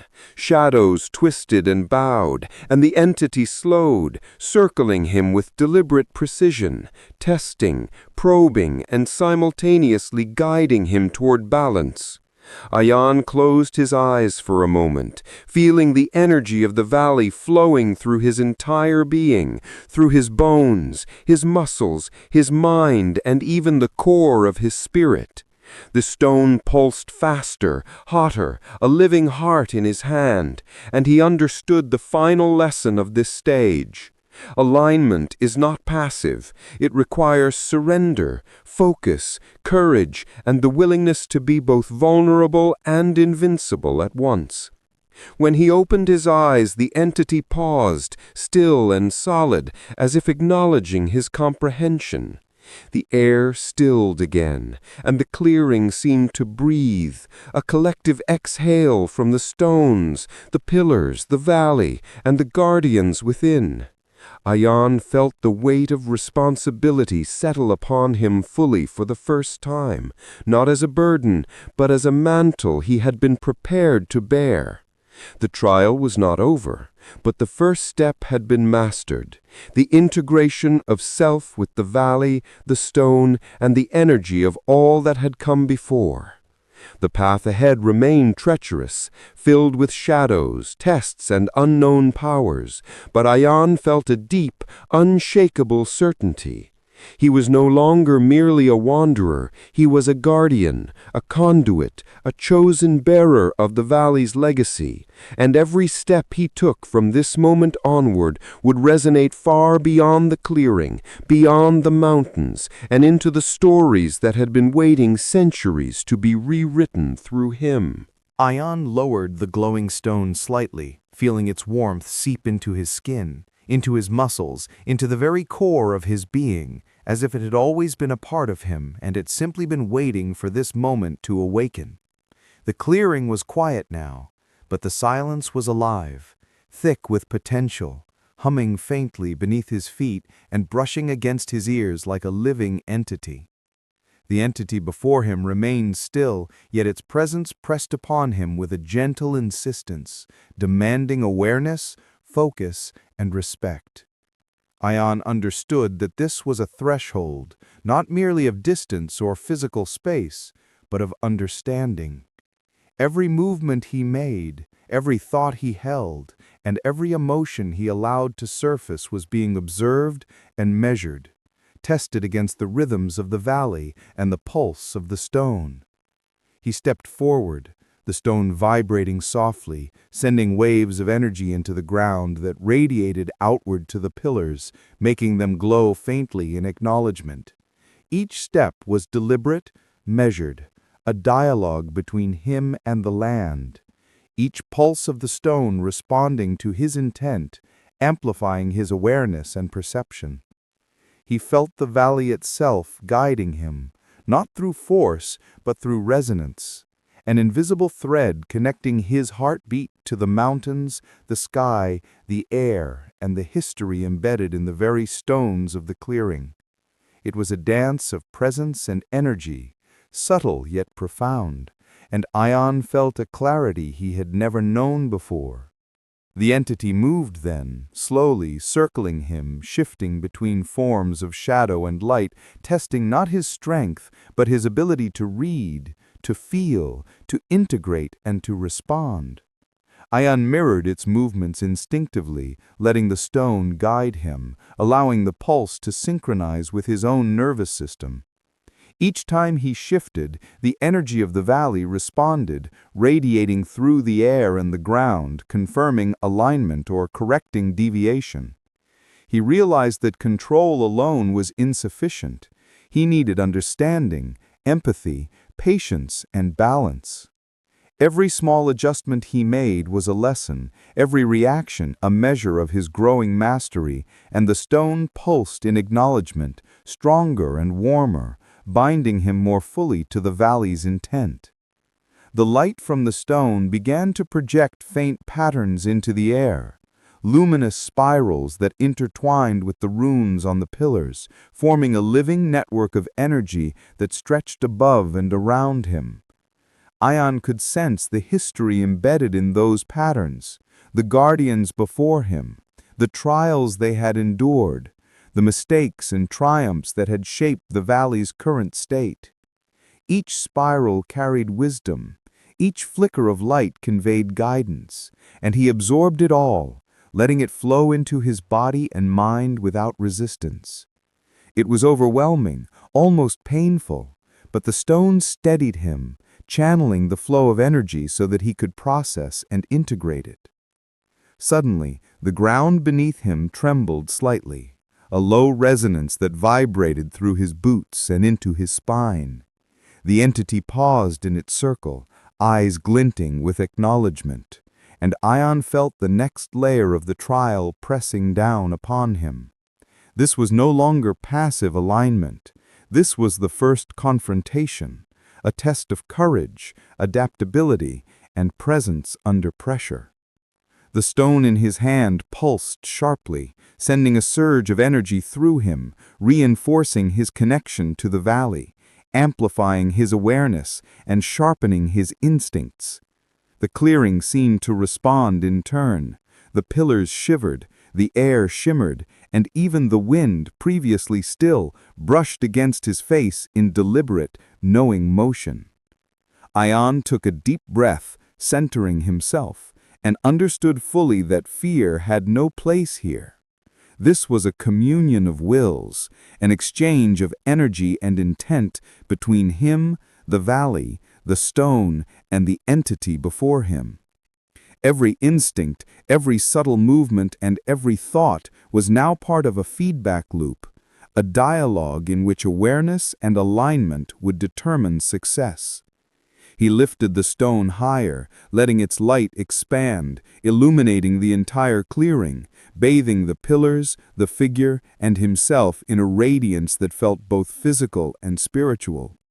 The pulses of energy from the stone synchronized with his heartbeat and the subtle vibrations of the valley, forming a unified rhythm that encompassed past, present, and future. And in that moment, Ayaan understood the enormity of the journey ahead. The path would test him relentlessly, not only physically, but mentally, emotionally, spiritually. The shadows he would face were as real and as persistent as the light he carried within him, and each challenge would demand adaptation, mastery, and courage beyond what he had ever known. Yet he felt ready, not through arrogance, but through connection, understanding, and the knowledge that he was no longer alone. The valley was with him. The stone was part of him. The entity, the pillars, the energy of the mountains and air were all threads in a tapestry that he now moved within, shaping, adjusting, and ultimately carrying forward. Ayaan exhaled, feeling the weight of responsibility settle across his shoulders, but instead of burden, it brought clarity. The trial had begun, and with the pulse of the stone and the guidance of the valley, he stepped forward, fully aligned, fully present, ready to meet whatever the path demanded of him. The mountains whispered their approval, the wind hummed with anticipation, and the clearing, alive and ancient, awaited the first decisive actions of a guardian who had finally awakened. Ayaan's footsteps echoed softly across the clearing as he advanced, the stone's light casting shifting patterns across the pillars and the ground, connecting him to the rhythm of the valley in a way he had never fully experienced before. Each pulse of the stone resonated through his body, synchronizing with the subtle vibrations underfoot and the faint hum of the wind that stirred without direction, as if the very air itself was alive and aware. He could feel every breath of the valley, every heartbeat of the ancient stones flowing through him, and with each step, he realized that he was no longer merely walking through the clearing. He was moving within it, part of it, an extension of its will and intention. The entity ahead remained stationary, yet its presence was insistent, commanding awareness, focus, and understanding. It did not move to attack, to intimidate, or to guide. It simply existed, a living test, a challenge to be met not with force, but with perception, alignment, and clarity. Ayaan lifted the stone higher, letting its light expand outward, washing over the pillars, the runes, and even the trees surrounding the clearing. The air vibrated with an energy that was neither threatening nor passive. It was expectant, pressing lightly against his skin and bones, urging him to recognize the truth of his connection with the valley. The runes on the pillars began to shift subtly, twisting and turning like living glyphs, aligning with the pulse of the stone in his hand. Ayaan felt the patterns in his mind, their meaning seeping into him without words, carrying knowledge of balance, timing, and the harmonious flow of energy across all living and non-living things in the valley. Every movement he made was mirrored in the rhythm of the stones, the air, and the subtle currents of power flowing from the mountains. The entity moved then, slowly, almost imperceptibly, circling him with a grace that was unnerving and precise. Ayaan mirrored its movements instinctively, letting the stone dictate the pace, the angle, the flow of energy through his body. Each step became a conversation, a dialogue without words, a negotiation of power, awareness, and intention. The stone pulsed stronger with each synchronization, and Ayaan could feel its energy flowing into him, sharpening his senses, attuning his mind, and illuminating pathways of perception he had never known before.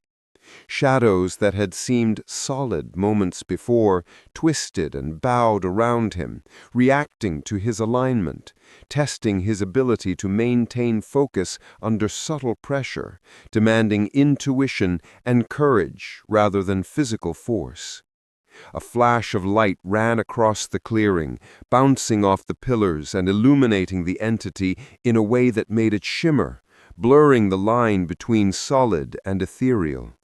Ayaan understood that this was a moment of revelation, a test to confirm whether he had integrated fully with the pulse of the valley, the resonance of the stone, and the energy of the clearing itself.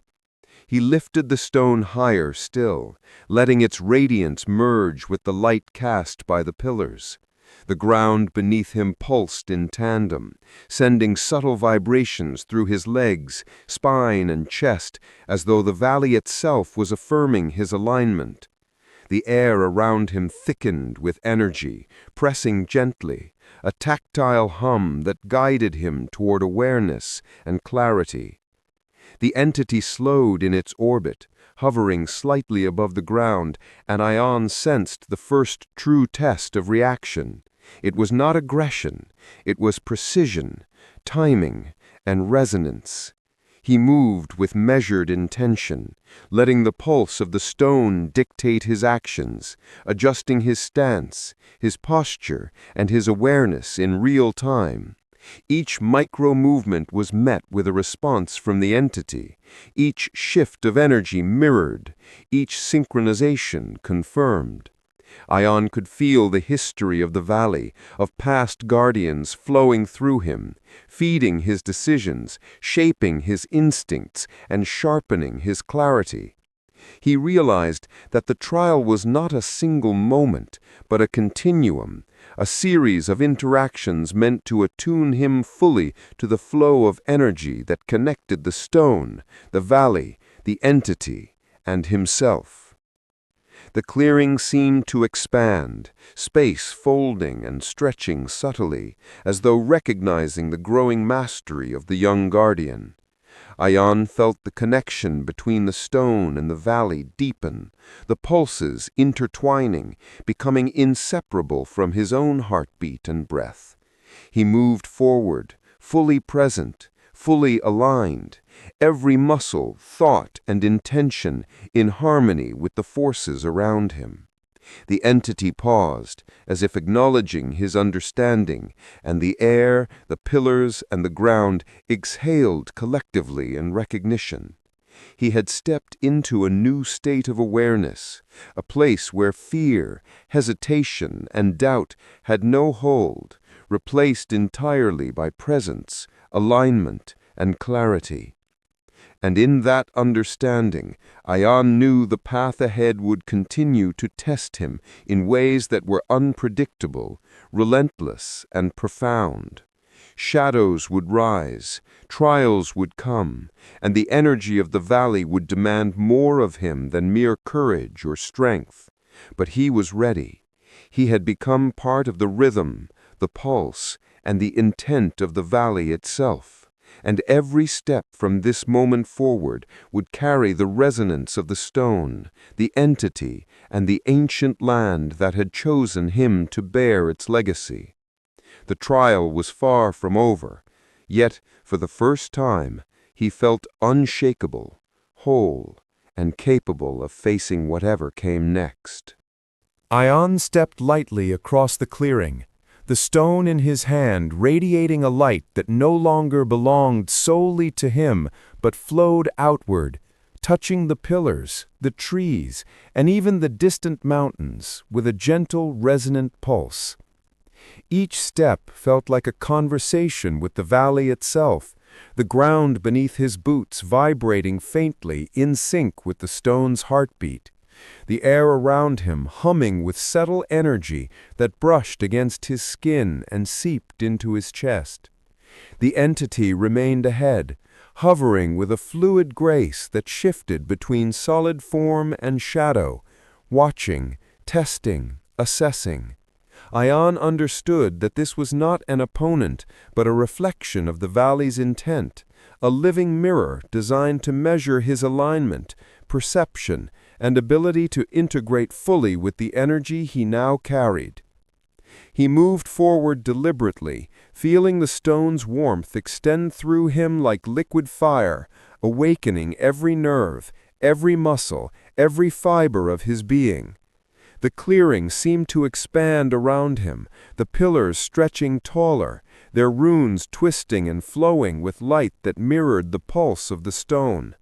Ayaan sensed that the valley was not merely observing, it was interacting with him, guiding him, shaping the rhythm of his actions, and amplifying his awareness in ways that transcended thought.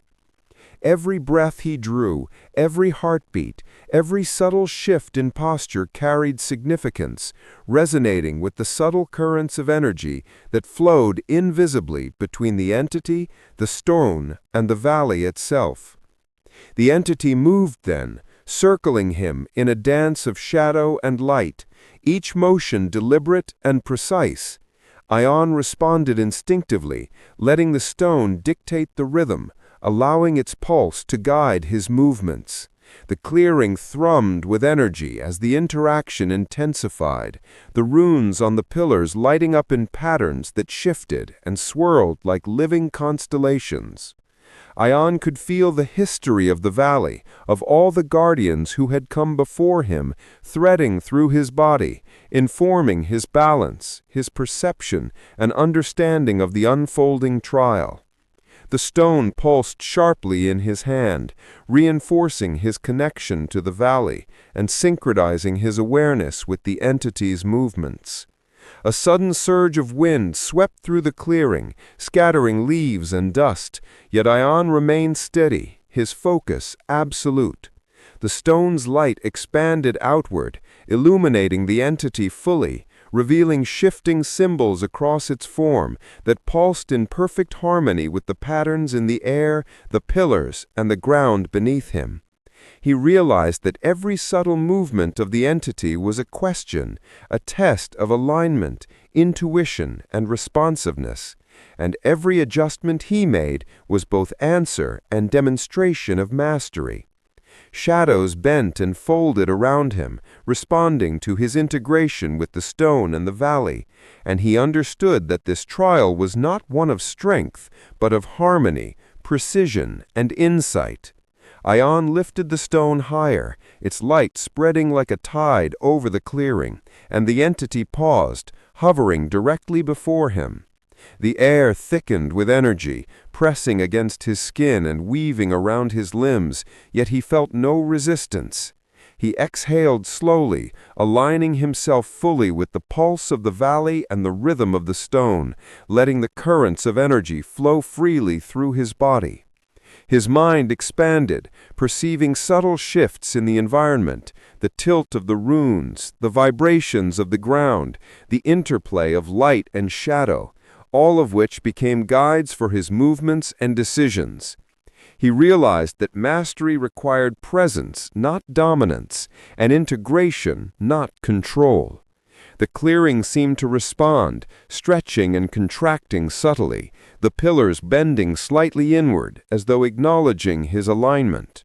The stone in his hand pulsed stronger, filling him with a sense of purpose, clarity, and unshakable focus. He moved forward, circling the entity in harmony, reading its movements, anticipating its subtle shifts, and adjusting his own body and awareness in perfect synchrony. The air thrummed with energy, the ground vibrated, and the runes on the pillars glowed with a radiant intensity that mirrored his growing understanding. Ayaan could feel the valley itself breathing through him, the stone's energy intertwined with his own, forming a continuous loop of awareness, power, and resonance. Then, as he completed the final rotation, the entity paused completely, light and shadow stabilizing into a calm, steady form. Ayaan lowered the stone slightly, feeling the pulse soften, yet the energy remained vibrant and alive, threading through the clearing, the pillars, and the valley beyond. He understood then that this stage of the trial was complete, that he had aligned fully with the pulse of the valley, integrated with the stone, and synchronized his perception, intention, and energy with the forces around him. The clearing exhaled, the air stilled, and the mountains themselves seemed to hum with recognition. Ayaan felt a deep, quiet certainty settle in his chest. He was no longer merely a traveler or observer. He had become a guardian, a conduit, and a participant in a legacy older than memory. Ayaan stood in the center of the clearing, feeling the stone pulse gently in his hand, its light now steady, rhythmic, and perfectly attuned to his own heartbeat. The entity before him had ceased its circling, becoming still, a calm presence that radiated both authority and patience. The air seemed charged with quiet anticipation, the subtle vibrations of the valley now flowing through him as if he were an extension of the mountains themselves. Every pillar around the circle glowed faintly, their runes moving in harmony with the stone's light, casting shadows that danced softly across the ground. He realized that the trial had shifted from testing his reflexes and perception to something deeper, more profound, the mastery of intention, of presence, and of communion with forces larger than himself. He lifted the stone higher, feeling warmth spread from his hand into his arms, chest, and core, a steady pulse that reminded him of the continuity of the valley, the guardians who had come before, and the responsibility now resting upon him. With every breath, he felt connected not only to the clearing and the stone, but to the distant mountains, rivers, and forests beyond, all flowing together in a rhythm he could sense but not fully name. The entity's form shimmered slightly, projecting faint patterns into the air around it, runes, geometric shapes, and currents of energy that flowed like liquid light. Ayaan understood instinctively that these were instructions, guiding him to attune further, to deepen the connection, and to prepare for the next step that the valley demanded of him. The ground trembled lightly beneath his boots, a subtle vibration that spread through the clearing like a heartbeat, amplifying the resonance between him, the stone, and the valley. Ayaan felt himself becoming a node in a network of energy, a living link between the ancient past, the present trial, and the unseen forces shaping the future. The entity moved slightly, gliding toward him with measured intent, and Ayaan responded without hesitation, adjusting his stance, breathing, and awareness to mirror the flow of energy around him. The stone pulsed sharply, as if affirming the alignment, radiating warmth and clarity into his body, steadying his mind and sharpening his perception to a level he had never known. The clearing seemed to expand subtly, the air thickening, almost tangible, carrying with it the scent of moss, stone, and something ancient that he could feel more than smell. Light from the stones stretched outward, brushing the pillars and the surrounding forest with a glow that made the runes shimmer in patterns that spoke of balance, harmony, and continuity. Ayaan felt the pulse of the valley in his chest, resonating through every fiber of his being, connecting him fully to the entity, the stone, and the land around him. It was a communion without words, an exchange of energy and intention, a teaching in motion and presence rather than instruction. A sudden rush of wind spiraled through the clearing, lifting leaves and dust, swirling them around him in patterns that mirrored the glowing runes of the pillars.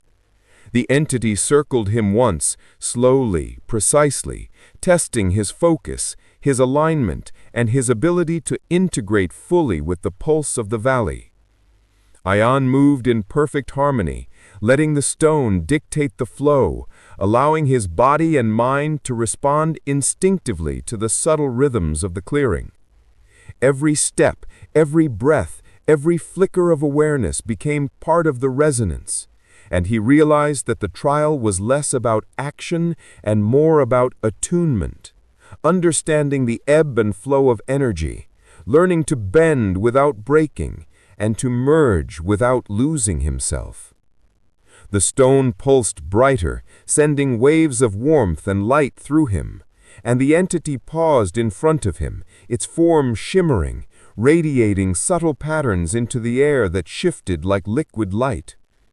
Ayaan understood instinctively that these were instructions, guiding him to attune further, to deepen the connection, and to prepare for the next step that the valley demanded of him.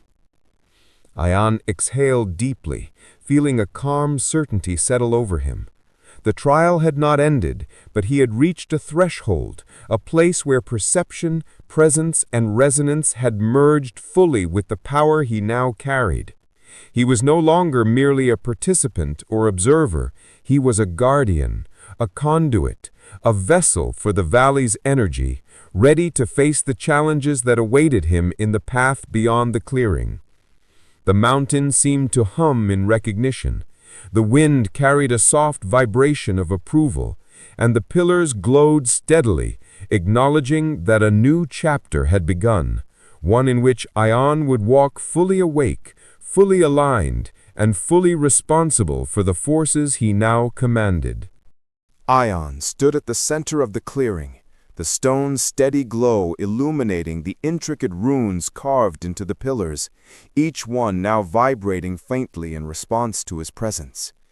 The entity remained still, a living projection of the valley's intent, radiating calm authority without motion. The air around him hummed gently, carrying the subtle energy of the land, and he felt every heartbeat of the valley resonating within his chest, echoing through his veins, threading into his consciousness as if the mountains themselves had chosen to speak to him directly. The trial was far from over, yet a sense of profound alignment filled him. He was no longer simply Ayaan, but a part of something larger, something ancient, deliberate, and alive. He raised the stone above his head, letting its light spread across the clearing and merge with the faint glow of the pillars. The runes twisted and flowed in harmony, forming complex patterns that danced across the air like living constellations, each curve and spiral imparting understanding that went beyond thought, beyond language, beyond human perception.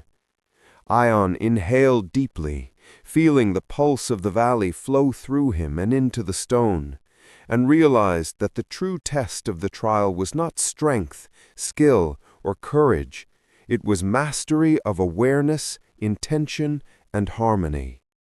The valley was not demanding obedience, it was demanding integration, a merging of self with environment, with energy, and with the legacy of those who had come before him. The entity shifted slightly, its form blurring between shadow and solid light, and Ayaan sensed that this was the final stage of alignment for this part of the trial. He moved in sync, guided by the pulse of the stone and the subtle currents flowing from the valley, stepping, turning, breathing in perfect harmony with the unseen rhythms around him.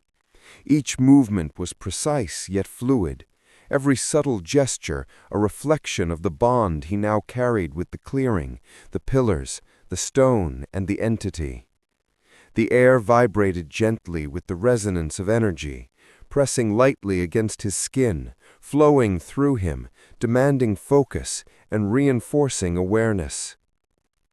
A sudden tremor passed through the clearing, subtle but insistent, and the pillars responded instantly, their runes flaring briefly before settling into a rhythm synchronized with the stone. Ayaan adjusted his stance, feeling the pulse extend from his chest through his limbs, grounding him, connecting him fully to the energy beneath his feet and around him.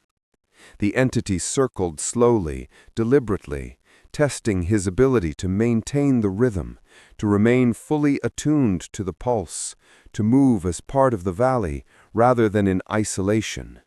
Each rotation of the entity reinforced the connection. Every subtle shift of its form resonated with the light from the stone and the runes on the pillars. The clearing seemed to expand subtly, the air thickening as if to accommodate the growing flow of energy, and Ayaan felt the pulse of the valley entwine with his own heartbeat in a continuous, living loop. He raised the stone higher, and waves of light radiated outward, connecting the pillars, the air, and even the distant forest beyond, forming a luminous web of energy that bridged the clearing with the wider world. In that moment, he understood that his journey was no longer confined to the trial. He was now a node in the valley's living network, a conduit of energy, intent, and guidance that extended beyond the immediate space, beyond the mountains, and into the unseen currents of the land itself. The entity hovered before him, still and radiant, and Ayaan lowered the stone slightly, feeling the pulse stabilize, a steady beat that echoed through his body and into the clearing. He exhaled, sensing the culmination of the alignment stage. Awareness, focus, and integration had merged fully with the energy of the valley, the stone, and the entity. The trial had shifted from testing him to confirming him, acknowledging that he was prepared for what lay ahead. The mountains seemed to hum softly, the wind carry the gentle vibration of approval, and the pillars glowed steadily, their light synchronized with the pulse flowing through him. Ayaan's chest swelled with understanding and purpose. He was no longer merely a traveler or an initiate. He had become a guardian, a vessel for the valley's energy and a participant in a legacy far older than memory. He could feel the path ahead stretching into unknown territory, full of trials, shadows, and lessons yet to come. But he also felt the unwavering certainty that he was ready. The stone pulsed in his hand, steady and warm, a living reminder of connection, responsibility, and alignment. He took a step forward, the clearing around him alive with energy, and in that step he knew the journey beyond this place had begun in earnest. He was awake, fully present, and fully part of the valley now, carrying the resonance of all that had been and all that yet was to come. Ayaan stepped forward from the center of the clearing, the stone in his hand pulsing gently, its light bathing the surrounding pillars in a soft, steady glow. The valley seemed to exhale, the air vibrating subtly, as if acknowledging the completion of this phase of the trial. Yet he knew that this was only the beginning of a deeper journey. Alignment was achieved, but mastery required movement, action, and the courage to step into the unknown that lay beyond the clearing. Each step felt alive, every vibration beneath his boots echoing with the pulse of the stone, intertwining his own heartbeat with the rhythm of the mountains, the trees, and the unseen currents flowing through the valley. He had become part of a living network, a bridge connecting the past, present, and future of this ancient land. The entity hovered before him, still, a luminous presence that shifted faintly between solid and shadow. Ayaan felt its energy press gently, testing not strength but perception, urging him to move with awareness and intention. He lifted the stone higher, letting its radiance flow outward, tracing patterns across the runes on the pillars, the surface of the clearing, and even into the distant forest beyond. The light pulsed in harmony with the stone's heartbeat, and he realized that his awareness was no longer separate from the environment. He was a conduit, a vessel through which the valley communicated, responded, and talked. Every movement, every breath, every subtle shift of his body resonated with the larger flow, forming a dialogue that required precision, patience, and complete presence. A sudden ripple ran through the air, the stone vibrating sharply in response. Ayaan's instincts guided him, and he adjusted his stance, allowing the pulse to flow freely through him, connecting his movements to the energy of the clearing. The entity circled, slower now, deliberate, almost ceremonial, its presence pressing lessons into him through motion and light rather than speech. Shadows folded and shifted as he moved, responding to his alignment with the stone and the valley, testing the fluidity of his awareness, the steadiness of his focus, and the integration of his mind, body, and spirit with the living currents around him. He felt history flowing through him, the echoes of guardians before him, the energy of trials endured, and the knowledge embedded in the runes themselves, all converging in this single, continuous moment of communion. The ground beneath him pulsed faintly, a reminder that the valley was alive in more than spirit. It existed in stone, soil, and root, sending subtle vibrations that he could feel deep within his body. Ayaan lifted the stone higher still, letting its light radiate across the clearing and merge with the glowing runes. Patterns of energy swirled, forming luminous spirals and arcs that moved in response to his heartbeat, his breath, and the pulse of the valley itself. He understood instinctively that every gesture, every micro-movement carried significance. The trial was no longer about reaction or survival. It was about integration, harmony, and anticipation. The entity's subtle shifts in position became cues, guiding him deeper into resonance with the living energy of the valley. Ayaan exhaled slowly, centering himself completely. The wind stirred gently, brushing against him with unseen fingers, carrying a sense of ancient wisdom and patience. He moved, circling the entity in sync with the pulses of light and energy, every rotation, every step a confirmation of alignment. Shadows bent and swirled around him, the air thickened, and the stone thrummed warmly, reinforcing his connection to the valley and the clearing itself. The entity mirrored his movements now, their dance one of energy, intention, and unspoken communication. Every pulse of the stone, every subtle vibration in the clearing, every shift in his perception reinforced the integration of self with place, of will with resonance, and of the past guardian's legacy with the present moment. The ground itself seemed to breathe, expanding subtly, the pillars glowing brighter as if acknowledging his mastery of this stage. The stone pulsed steadily, sending warmth through his veins, aligning his senses, and sharpening his awareness to a level that transcended simple perception. Ayaan realized that the trial would continue beyond this clearing, beyond the mountains, into challenges that would test every fiber of his being. Yet for the first time, he felt unshakable. He was no longer a wanderer, no longer merely a student of the valley. He was a guardian, a conduit, and a participant in a living, breathing legacy, carrying the pulse of the land, the wisdom of the ancestors, and the promise of what was yet to come. Ayaan exhaled, the light from the stone casting long shadows across the clearing as he took a decisive step forward, fully present, fully aligned, fully awake. The entity hovered silently. The pillars glowed in acknowledgement, and the mountains around him seemed to hum softly with recognition. The next stage awaited, unseen but inevitable. And with the pulse of the stone and the resonance of the valley within him, Ayaan moved toward it without hesitation, ready to face the trials, the shadows, and the revelations that lay beyond the clearing. The journey had only just begun, but he was no longer afraid. He was ready.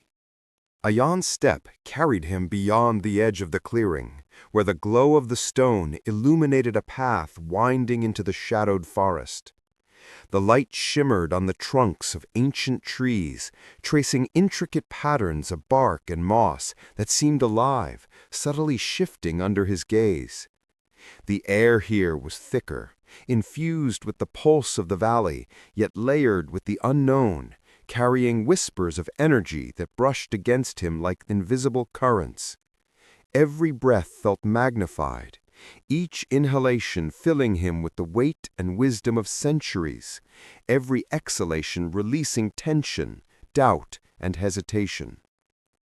The stone's pulse thrummed in tandem with the rhythm of the forest, guiding his feet over roots, stones, and uneven terrain with an almost instinctive precision, as though the valley itself had extended its awareness into this space.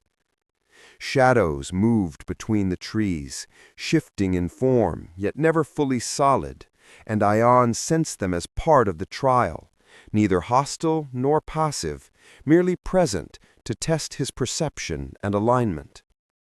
Each flicker of movement required focus, a calm awareness that did not react with fear or aggression, but with integration and understanding. The stone pulsed warmly in his hand, sending waves of clarity and intention through his veins, allowing him to discern subtle flows of energy, guiding him toward balance and harmony with the forest itself. It was no longer just a light source. It was a translator, an extension of his senses, a bridge connecting him to the rhythms of life around him. Ayaan's steps became deliberate, measured, each movement a dialogue with the unseen currents. The trees seemed to lean slightly, their shadows stretching like fingers, testing his ability to maintain poise under uncertainty. Every leaf rustle, Every crack of a branch, every subtle shift in wind was a signal, a whisper of instruction that his mind absorbed and his body responded to without conscious thought. The stone pulsed stronger as he attuned himself, its warmth flowing through his arm, into his chest, and into the very core of his being, amplifying perception and enhancing his ability to integrate with the energy of the forest. He realized that the trial had shifted from alignment with the clearing to attunement with the living environment itself, demanding fluid awareness, adaptability, and unbroken focus. A sudden movement caught his eye, a shadow slinking along the periphery, coiling and uncoiling like smoke. Ayaan did not flinch. He adjusted his posture, lifted the stone slightly, and let its pulse guide him. The shadow did not advance aggressively. It mirrored his own motions, circling him in a test of patience, perception, and inner calm. Every subtle movement of the shadow transmitted information through the ambient energy, the direction of its approach, the shifts in the forest floor, the flow of wind. Ayaan absorbed it all, moving in harmony with the pulse of the stone and the rhythm of the valley, turning and stepping in sync with the currents, integrating every vibration and signal into a continuous awareness that encompassed his body, mind, and spirit. The stone's light expanded briefly, brushing against the shadow and illuminating faint symbols etched into the forest floor, patterns that had remained invisible until this resonance was achieved. Ayaan realized these were markers, guiding him, teaching him to read the subtle language of the environment, a living map of energy, intention, and presence. He exhaled slowly, centering himself, feeling the pulse of the valley flowing through him, connecting stone, forest, shadow, and self into one coherent rhythm. Every movement from here on demanded mindfulness, patience, and integration. Each misstep could disrupt the delicate balance, yet the energy flowing through him reinforced focus, attuned perception, and subtle responsiveness. Ayaan continued forward, stepping lightly over roots and stones, moving in a rhythm that mirrored the pulses of energy around him. The shadows twisted, the wind shifted, the air thickened, but he remained perfectly aligned, every breath, heartbeat, and motion attuned to the continuous dialogue between him, the valley, and the stone. The forest seemed alive with acknowledgement, whispering secrets and lessons as he advanced, each pulse of the stone reinforcing his connection to the currents of life, energy, and intention threading through the unseen landscape. And then, as he reached a bend where the path opened into a small glade, the shadows dispersed slightly, revealing a clearing within the forest. The light from the stone illuminated its center, revealing a faint, circular pattern etched into the soil, another trial awaiting him. Ayaan's chest swelled with recognition and calm determination. He had moved through alignment, through attunement, and now he had arrived at the next phase, where perception, focus, and harmony would be tested further. With the stone pulsing steadily in his hand, he stepped into the glade, fully aware, fully present, and fully attuned to the living rhythm of the valley surrounding him, ready to meet whatever challenges awaited beyond this circle of shadow and light. Ayaan stepped fully into the glade, the stone in his hand casting a soft, luminous glow that stretched across the low underbrush and reflected off the gnarled roots of ancient trees. The air here felt heavier, more concentrated, as though the forest had gathered its essence into this small circle, waiting, testing, and observing. Shadows swirled at the periphery, not chaotic, but purposeful, stretching and compressing as if alive, responding to the pulse of the stone and the rhythm of Ayaan's heartbeat. Each breath he drew seemed amplified, filling him with awareness of every subtle shift, the brush of wind against leaves, the faint tremor of the soil beneath his feet, the low hum of energy vibrating from deep within the valley itself. He realized that this glade was not merely a continuation of the path. It was a living classroom, a place designed to test perception, integration, and mastery of the flow of energy itself. The stone pulsed gently, but with more insistence now, its warmth flowing into his hand, arm, and chest, linking his internal rhythm to the external pulse of the clearing. Ayaan took slow, deliberate steps, feeling the subtle waves of energy ripple through his body with every movement. Shadows twisted along the edge of his vision, forming fleeting shapes that suggested creatures, guardians, or perhaps manifestations of the valley's will. They did not approach aggressively. Instead, they circled, tested, and observed. He understood instinctively that these shadows were lessons, not obstacles, and that his success depended not on fighting or fleeing, but on attunement, calm, and presence. Each pulse of the stone provided insight, a translation of the subtle cues around him, guiding him to move in perfect harmony with the energy of the glade. He raised the stone slightly, letting its light expand and touch the edges of the shadows, revealing fleeting patterns on the forest floor, concentric circles, spirals, and flowing glyphs that had previously been invisible. These symbols carried meaning, teaching him to read energy in motion, to anticipate shifts, and to integrate perception, intent, and action into a single seamless flow. Every movement Ayaan made was mirrored by the energy of the forest, creating a dynamic feedback loop where thought, motion, and resonance converged. He felt the pulse of the valley align with his heartbeat, with the thrum of the stone, and with the subtle currents of energy threading through the shadows. Each step, each breath, each micro-adjustment of posture became both action and communication, a living dialogue of harmony and alignment. The shadows shifted suddenly, a swirl of motion that seemed to expand from the edges of the glade, testing his focus, patience, and awareness. Ayaan did not flinch. He moved deliberately, allowing the pulse of the stone to guide him, letting the energy of the valley inform each motion. He stepped lightly, turning subtly, bending his stance, and allowing his senses to detect every fluctuation in energy, every change in airflow, and every subtle vibration in the soil.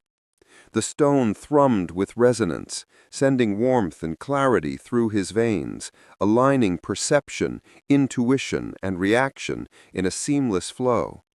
He realized that the trial was not one of strength, but of full integration, a test of the mind, body, and spirit moving as one with the living currents of the valley. Ayaan's awareness expanded further, capturing the faintest whispers of motion, light, and energy. The runes etched faintly into the soil glowed briefly with the pulse of the stone, revealing connections between the shadows, the trees, and the center of the glade. Every subtle shift in these currents provided guidance, teaching him to anticipate, respond, and move in harmony with forces that were not just physical, but elemental and spiritual. He exhaled slowly, centering himself, letting the flow of energy settle within his body and extend outward, merging fully with the rhythm of the glade, the stone, and the valley beyond. Then a sudden stillness fell. The shadows froze mid-motion, the wind stopped, and the pulses of energy seemed to hold, waiting for him to act. Ayaan lowered the stone, feeling its warmth anchor him fully to the present moment. In that pause, he understood the essence of this stage of the trial. Perception, presence, and harmony were complete, but mastery required not merely alignment, but decisive, intentional movement into the next phase. The glade, the shadows, the stone, and the valley itself held their collective breath, and Ayaan, fully attuned, prepared to step forward, ready to face whatever challenge awaited him beyond this circle of energy and light, knowing that each action now carried weight far beyond the immediate, resonating through the valley, the guardians, and the legacy he had begun to inherit. Ayaan's feet moved cautiously yet confidently across the soft earth of the glade, the stone pulsing steadily in his hand, casting a warm light that spread outward, touching the bases of the trees and illuminating the faint spirals etched into the soil. The shadows that had lingered at the edges of the glade now seemed more deliberate, stretching and curling in patterns that mirrored the pulse of the stone, testing his ability to maintain presence, awareness, and alignment. Each step was a negotiation between balance and instinct, action and observation, as if the entire clearing was a living entity challenging him to attune fully with its rhythms. The air hummed faintly, vibrating with subtle energy, brushing against his skin and resonating through his chest, reminding him that he was no longer merely moving through space, he was moving within the pulse of the valley itself, a single node in a living network of energy and intention. The forest surrounding the glade was silent, yet it spoke through motion. Leaves quivered slightly, roots shifted imperceptibly, and the shadows writhed in subtle synchrony with the stone's pulse. Ayaan's mind was calm, every sense heightened. He perceived the flow of energy, the currents of life and intention, and the faint whispers of lessons left behind by the valley's ancient guardians. His steps followed the beat of the stone, each movement a dialogue of rhythm and harmony, integrating his awareness with the currents around him. The shadows, once daunting and unpredictable, became guides, testing his ability to respond intuitively, to anticipate, and to merge his actions with the forces surrounding him. A sudden gust of wind spiraled through the glade, lifting leaves and dust into arcs of motion that mirrored the luminous spirals on the ground. Ayaan did not flinch. He let the pulse of the stone guide his response, shifting his stance, adjusting his weight, and moving in fluid harmony with the energy that surrounded him. The shadows pulsed in tandem with his steps, and for the first time he felt the trial evolving from a test of alignment into a test of command, the ability to move with mastery, not merely in response, but in partnership with the currents of the valley. The stone's warmth flowed through him, steadying nerves, clarifying perception, and heightening intuition, a conduit for the valley's subtle instruction, enabling him to perceive patterns in motion, energy, and intention that were invisible to untrained eyes. Ayaan's gaze swept over the glade, noticing details he had overlooked before. Faint indentations in the soil, marking the flow of energy.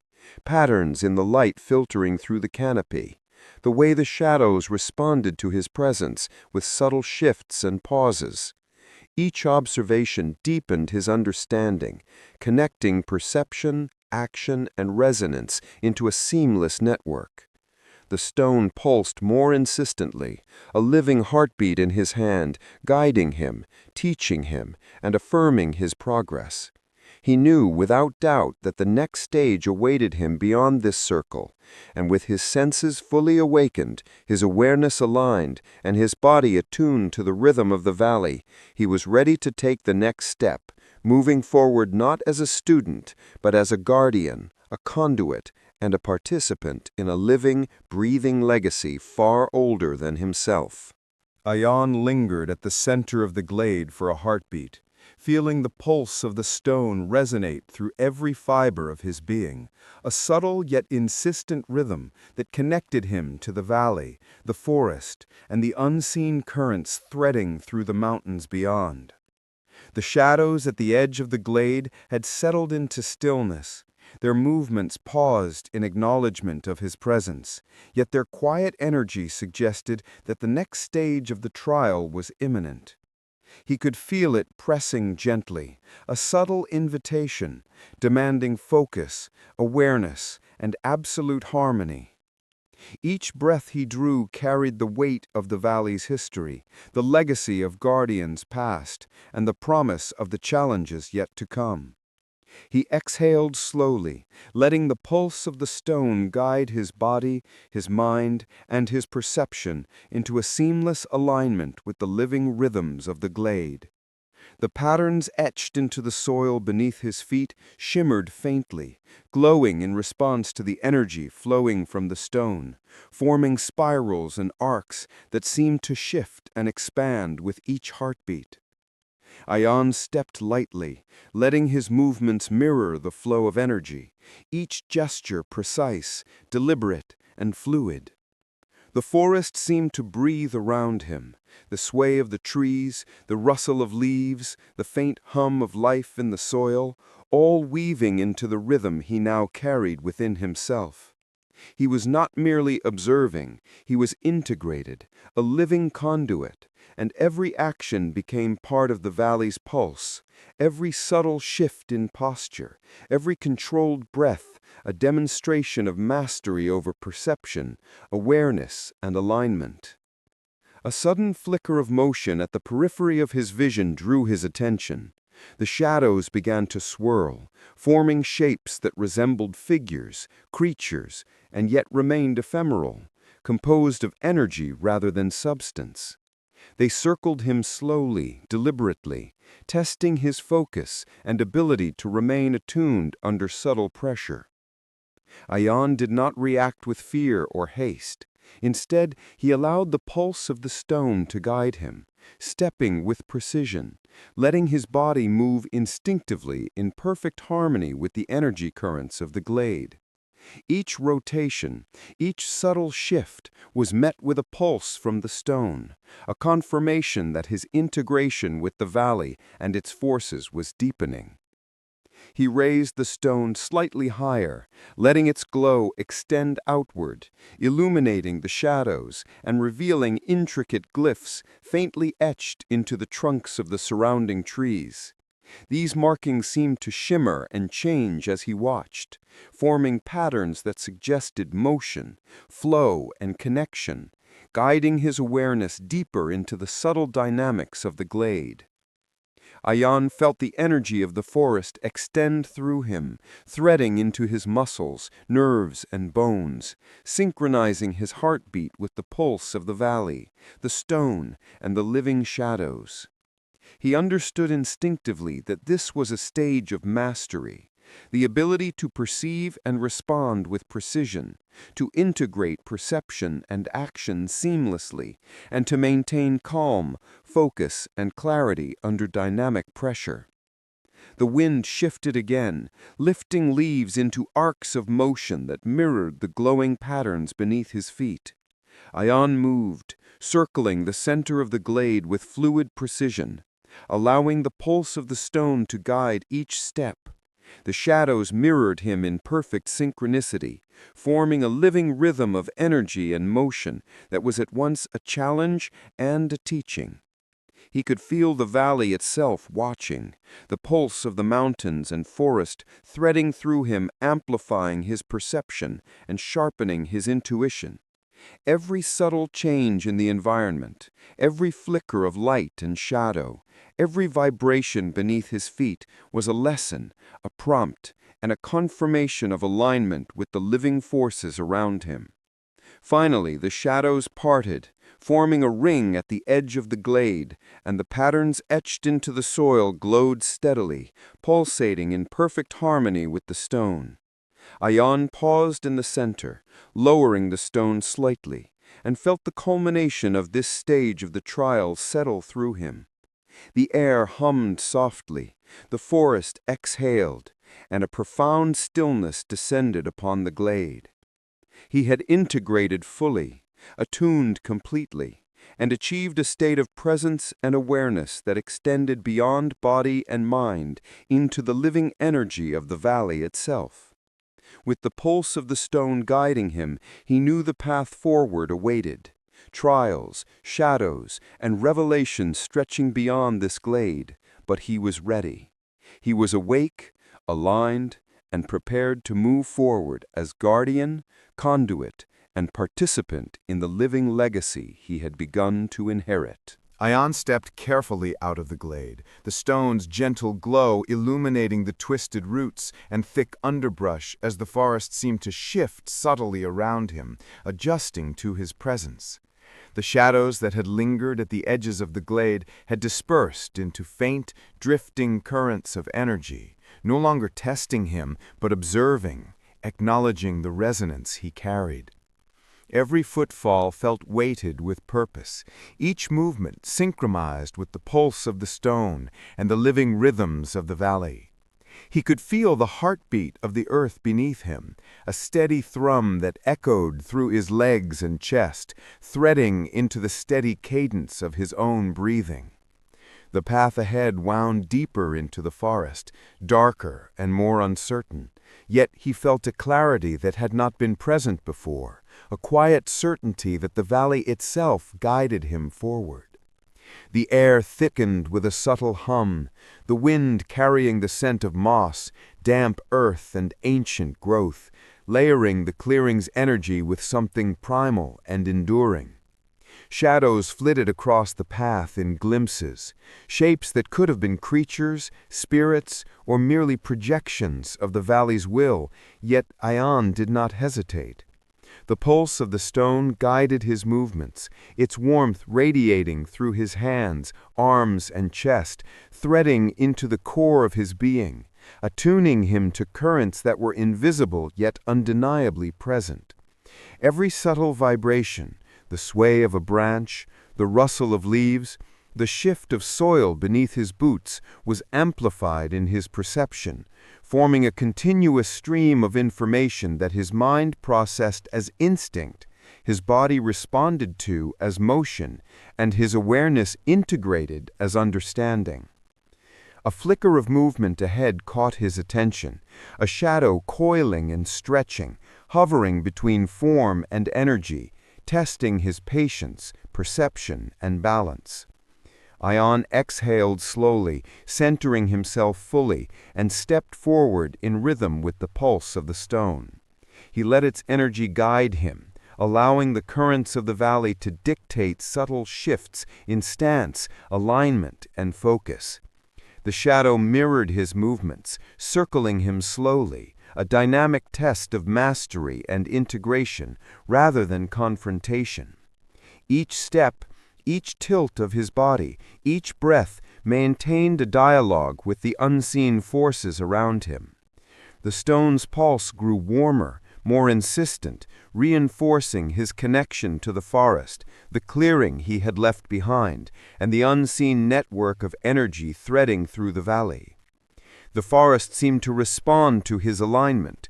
The wind shifted in rolling arcs, leaves spun in the air, and the soil's vibrations harmonized with his heartbeat. The shadows twisted in patterns that echoed the glowing glyphs he had seen in the glade, forming ephemeral shapes that were both instruction and test. Ayaan moved deliberately, weaving his steps with the rhythm of energy flowing around him. He felt the pulse of the valley align perfectly with the pulse of the stone, the shadows, and his own heartbeat, creating a living feedback loop that sharpened perception, amplified intuition, and demanded complete focus. This was no longer a trial of reaction, it was a trial of communion, becoming one with the currents of energy, rhythm, and life that encompassed the forest and valley beyond. Ayaan raised the stone higher, letting its light expand to touch the trees and shadows, illuminating faint spiraling glyphs etched into the underbrush and roots. These markings shimmered, responding to his movement, revealing the invisible pathways of energy through which the valley communicated.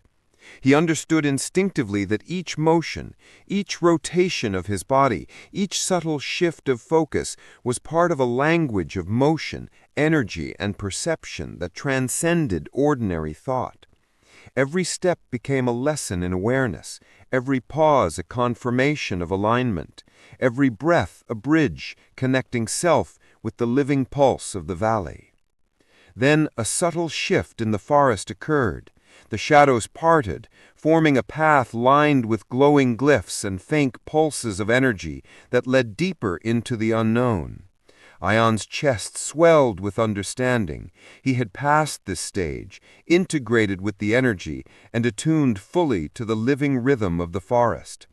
The stone pulsed warmly, steady and insistent, a living heartbeat in his hand, guiding him forward. He exhaled, feeling the valley's energy settle through him, grounding and empowering him. The path ahead was uncertain, yet he moved with unwavering purpose, fully present, fully attuned, and fully aligned, prepared to meet the trials, revelations, and guardians that awaited him beyond this circle of shadow, light, and pulse. Ayaan followed the glowing trail of glyphs deeper into the forest, each step resonating with the pulse of the stone in his hand, a heartbeat in perfect synchrony with his own. The air thickened as he advanced, carrying scents of wet earth, moss, and ancient growth, blending with an almost imperceptible hum of energy that vibrated through the roots and soil beneath his boots. The shadows flitted at the edges of perception, stretching and folding like liquid, moving with purpose, yet never fully solidifying, observing, testing, and guiding. Ayaan did not hesitate. He felt the valley's energy flowing through him, the stone in his hand serving as a conduit, a translator of currents that had existed long before he was born and would endure long after he was gone. Every movement, every breath, every subtle tilt of his head was amplified, magnified, and integrated into a seamless flow of awareness, connecting him fully to the living forest around him. The path narrowed, winding between ancient trees with gnarled roots that threatened to trip the unwary. Ayaan stepped lightly, guided by the pulse of the stone, feeling vibrations through his feet and legs as the forest itself seemed to shift subtly to accommodate his presence. Shadows danced along the trunks, forming fleeting images of creatures both familiar and alien, yet none approached him aggressively. Each was a test, a question, a reflection of his awareness and ability to maintain composure, alignment, and harmony in the face of uncertainty. He inhaled deeply, letting the pulse of the stone merge with his heartbeat, allowing the currents of the valley to guide his intuition, sense, and motion. The forest seemed alive with acknowledgement, responding in kind, as if every leaf, branch, and stone held a consciousness that recognized his integration into its rhythm. A sudden flicker of movement caught his attention, a shadow twisting unnaturally in the corner of his vision. Ayaan's body reacted instinctively yet smoothly, shifting weight, raising the stone, and letting its pulse dictate his movements. The shadow mirrored him, moving in a rhythm that was less threat and more challenge, a fluid dance designed to test his integration with the valley's currents. He let the pulse of the stone guide each step, each breath, each tilt of his body, creating a continuous dialogue with the living energy of the forest. Every subtle vibration in the soil, every shift in air pressure, every whisper of movement became a lesson, a confirmation, and a bridge connecting him to the unseen forces guiding his path. The trail widened suddenly into a small clearing, the moonlight breaking through the canopy in scattered beams, mingling with the glow of the stone to illuminate glyphs etched into the forest floor. These symbols pulsed faintly, synchronized with the stone, forming patterns that suggested motion, flow, and connection, revealing invisible pathways through which the valley communicated. Ayaan paused, exhaling slowly, feeling the pulse of the valley settle fully into his chest, grounding him and attuning his senses to the subtle currents around him. He stepped forward carefully, tracing the glowing glyphs with his feet, allowing the rhythm of energy to guide him deeper into the clearing, integrating perception, intention, and motion into a seamless harmony. The shadows paused at the edges of the clearing, forming a ring, a living barrier that hummed with energy. Ayaan did not hesitate. He moved deliberately, letting the pulse of the stone dictate his steps, each motion precise, fluid, and intentional. The glyphs pulsed brighter with every step, responding to his presence, reinforcing alignment and deepening the connection between him, the stone, and the forest. He felt the pulse of the valley thread through his veins, amplifying intuition, awareness, and responsiveness to subtle shifts in light, shadow, and energy. Every breath became part of the feedback loop, every heartbeat synchronized with the rhythms of the forest, the glyphs, and the stone. As he reached the center of the clearing, the shadows parted, revealing a faint path beyond, lined with pulsing glyphs that led into darker, more ancient parts of the forest. Ayaan lowered the stone slightly, feeling its pulse steady and warm in his hand, the energy of the valley threading through him in an unbroken flow. He understood that the next stage awaited, unseen yet imminent, and with his awareness fully attuned, his body and mind synchronized with the pulse of the stone, he stepped forward. Every step was deliberate, integrated, and aligned, carrying the lessons, energy, and resonance of the valley into the unknown depths of the forest. He moved forward, awake and alert and ready, a living conduit for the valley's energy, prepared to face whatever trials, revelations, and guardians lay ahead. Ayaan moved forward along the glowing path, the stone's pulse steady and insistent, a constant reminder of the living connection threading him into the valley's energy.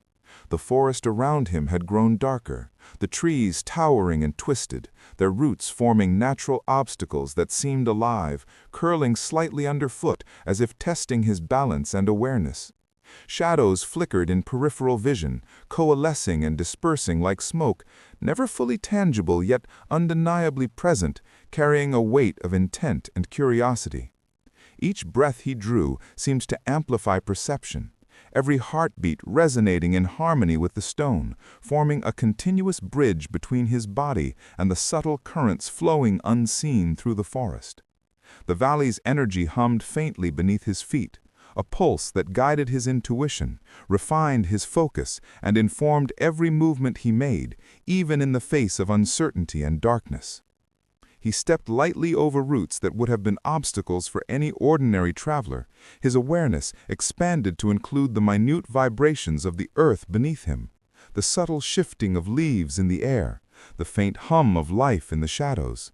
The stone in his hand pulsed with warmth, sinking fully with the rhythm of his body and the valley itself.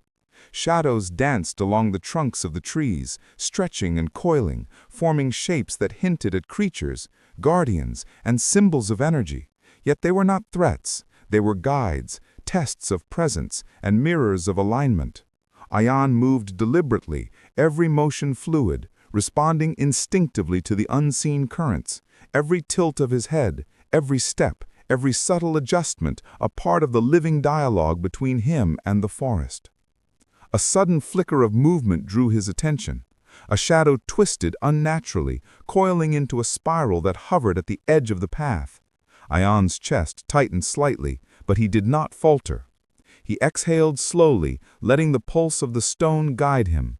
The shadow circled him once, twice, each rotation a question, a test of awareness, perception, and integration. Ayaan mirrored its movement, allowing the currents of the valley to inform his rhythm, stepping in sync with the pulse of the stone, moving as both observer and participant in the forest's living flow. The shadows responded in kind, shifting, stretching, and curling in harmony with his motions, teaching him not only to perceive, but to anticipate, to integrate observation and intention and action into a single seamless experience. The path widened suddenly, revealing a clearing baying been a faint luminescence that emanated from the ground itself. Glyphs etched into the soil glimmered softly, pulsing in rhythm with the stone. Ayaan approached, feeling the subtle vibrations of the forest intensify around him, as if the clearing itself had been waiting for this moment. The shadows settled at the perimeter, their energy calm yet expectant, observing his approach. Each glyph seemed to resonate with the stone's pulse, forming patterns of flow, connection, and motion that conveyed instruction beyond words. Ayaan stepped deliberately into the center, letting the warmth of the stone fill him, grounding him in presence and attuning him to the full breadth of energy that surrounded him. The air seemed to still, the forest quieting to a near-perfect calm, amplifying every subtle vibration in the soil, every whisper of wind through leaves, every flicker of shadow at the edges of perception. Ayaan closed his eyes briefly, centering himself fully, allowing the pulse of the stone to synchronize completely with his heartbeat and the valley's rhythm. He felt the living network of energy spread through him.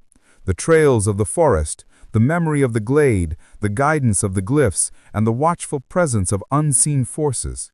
Every step, every breath, every micro-adjustment became a confirmation of integration, awareness, and alignment with the living currents of the valley. Then, a soft shift in energy signaled the next stage. The shadows parted, forming a glowing path that led deeper into the forest's heart, a corridor of energy pulsing with light and intent. Ayaan lowered the stone slightly, feeling its warmth steady in his hands, its pulse guiding him, reinforcing awareness and focus. With deliberate steps, he moved forward, fully attuned to the currents of energy, fully aware of the living dialogue surrounding him, and fully prepared to meet the trials, revelations, and guardians that awaited him beyond this luminous path. The forest, the shadows, the stone, and the valley itself seemed to flow as one, and Ayaan stepped into the unknown with calm certainty, awake, aligned, and ready. Ayaan followed the luminous path deeper into the forest, the stone pulsing gently in his hand, a steady heartbeat that guided each step, each breath, each micro-adjustment of posture. The trees here were older, their trunks gnarled and thick, their branches interwoven overhead to form a canopy that filtered the moonlight into fractured beams.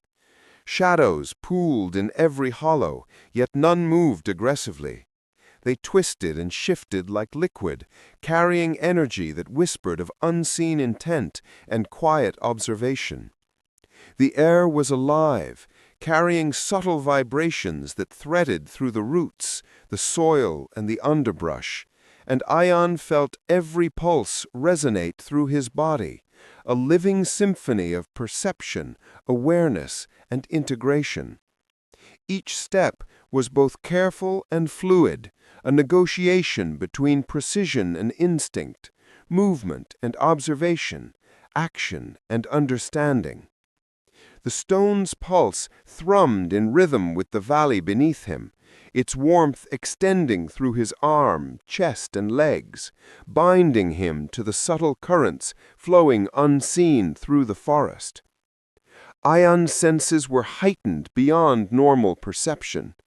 Every flicker of shadow, every rustle of leaves, every subtle change in air pressure became information, signals he interpreted instinctively, a living dialogue between him and the forest. The shadows at the edges of his vision twisted and coiled, forming shapes that suggested creatures, guardians, and symbols, yet they remained ephemeral, testing not his strength, but his attunement, patience, and composure. Each rotation, each sway, each step demanded integration of body, mind, and awareness, harmonizing his internal rhythm with the living energy of the valley. As the path curved sharply, a low hum began to resonate through the clearing ahead, vibrating from the soil, trees, and the very air around him. Ayaan slowed his steps, allowing the pulse of the stone to guide him, centering himself in the present moment. The shadows ahead formed a circle, a living barrier that pulsed faintly with energy, responding to the rhythm of his heartbeat. He felt the valley itself watching him, sensing his alignment and testing his integration with the surrounding energy. Every step he took was deliberate, each shift of weight precise, every breath synchronized with the stone's steady thrum. The subtle vibrations beneath his boots, the faint rustle of unseen leaves, and the pulse of the stone formed a continuous feedback loop, guiding him into the clearing, deeper into harmony and presence. Ayaan raised the stone slightly, its glow illuminating the intricate glyphs etched into the forest floor. The symbols shimmered faintly, forming patterns of spirals, arcs, and flowing lines that suggested motion, energy, and intention. Each glyph responded to his presence, pulsing in time with the stone, creating a network of energy through which the forest communicated. He stepped carefully, moving through the glowing paths, allowing the currents of the valley to guide him, integrating perception, intention, and action into a seamless flow. Shadows shifted in tandem with his movements, weaving a subtle, dynamic dance that tested his awareness and response without aggression. The clearing expanded slightly, the glyphs growing brighter with each step, and the wind shifted gently, lifting leaves into delicate arcs that echoed the patterns beneath his feet. Ayaan exhaled slowly, centering himself completely, feeling the pulse of the valley thread through his body and into the stone. The shadows paused at the periphery, forming a ring, a living frame for the energy of the clearing. Every subtle vibration of air, soil, and light reinforced alignment, perception, and integration, confirming his mastery of this stage. Ayaan stepped fully into the center, lowering the stone slightly, letting its pulse settle steadily, and felt a profound calm descend upon him. He was fully attuned, fully aware, fully present, ready for the trials and revelations that awaited beyond this luminous corridor. With a final breath, Ayaan lifted his gaze forward, seeing the faint trail of pulsing glyphs stretch further into the unknown, deeper into the forest's heart. The shadows parted slightly, forming a living passage of light and energy that beckoned him onward. The stone's pulse guided him, the valley's rhythm resonated through him, and with deliberate, integrated steps he moved forward, a living conduit of energy, awareness, and purpose, prepared to face whatever lay ahead. The journey continued, and Ayaan, fully awake and aligned, stepped boldly into the next stage of the trial, the forest and valley flowing around him as one living, breathing whole. Ayaan advanced along the glowing trail, the stone's pulse steady and insistent, threading through his veins like a second heartbeat. The forest had grown denser, darker, yet alive with subtle energy that flowed through the roots, the soil, and the canopy above. Shadows flickered across the path, weaving between trunks and along the undergrowth, forming shapes that seemed almost sentient, their movement purposeful yet never threatening. He sensed that these were the final tests, subtle challenges of perception, integration, and harmony, designed to measure the depth of his attunement with the valley's living currents. Every step, every breath, every tilt of his head was amplified in significance, a conversation without words between him, the stone, and the forest around him. The air thickened, carrying a low hum that vibrated through the clearing ahead, reverberating in the ground beneath his boots and threading into his chest. Ayaan slowed his pace, letting the stone's pulse guide his movement, each step deliberate, each motion fluid, integrated into the energy around him. Shadows at the edge of perception twisted and coiled, testing his ability to remain calm, present, and responsive under subtle pressure. He did not flinch. Instead, he synchronized completely with the living rhythm of the valley, allowing the stone to translate its pulse into guidance, intuition, and awareness. The forest itself seemed to bend subtly, shaping the path before him in acknowledgement of his alignment, creating a corridor of energy that would lead him to the culmination of this stage. As he stepped forward, the shadows parted slightly, revealing a clearing illuminated by faint luminescence from the ground itself. Glyphs etched into the soil glowed softly, pulsing in sync with the stone. Ayaan's senses heightened further. Each flicker of light, each whisper of wind, each vibration beneath his feet resonated as a signal of guidance and affirmation. He moved carefully, tracing the patterns of glyphs with his steps, allowing the currents of energy to guide him, merging intention, perception, and action into a seamless flow. Shadows twisted gently around him, reflecting his motion, testing his ability to integrate awareness without hesitation, without thought, fully present in every instant. The clearing expanded as he approached its center, and the glyphs pulsed brighter, forming interconnected arcs of energy that radiated outward into the surrounding forest. The pulse of the stone synchronized fully with the energy of the valley, threading through him, his body, his mind, and his awareness merging with the living currents around him.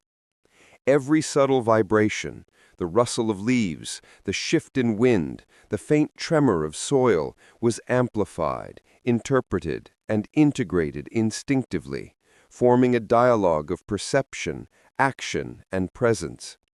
Ayaan exhaled slowly, centering himself, allowing the pulse of the stone to guide him fully into alignment with the living energy of the forest. The shadows paused at the periphery, forming a ring around the central glyphs, their energy calm but expectant. Ayaan stepped fully into the center, lowering the stone slightly, feeling the pulse steady and strong in his hand. The forest seemed to inhale, the energy around him settling into a steady rhythm, confirming that he had mastered the integration of perception, action, and resonance. The glyphs glowed in affirmation, the shadows receded just enough to form a path forward, and Ayaan sensed the culmination of this stage, a final passage into the deeper mysteries of the valley. Every lesson, every subtle test, every pulse of the stone had prepared him for this moment. He lifted his gaze, seeing the path of glowing glyphs stretch forward into the unknown, deeper into the ancient forest, each step ahead carrying the weight of the trials completed and the promise of revelations yet to come. The stone pulsed in his hand, steady, warm, alive, guiding his movement. The shadows shifted, the forest breathed, and the valley's living energy flowed through him like a river of light, awareness, and intention. With deliberate, integrated steps, Ayaan moved forward, fully awake, fully aligned, and fully prepared to continue his journey. The pulse of the stone, the rhythm of the forest, and the living currents of the valley merged into a single flow, carrying him forward into the heart of the unknown, ready to face the final trials, the deepest truths, and the full inheritance of the guardianship he had begun to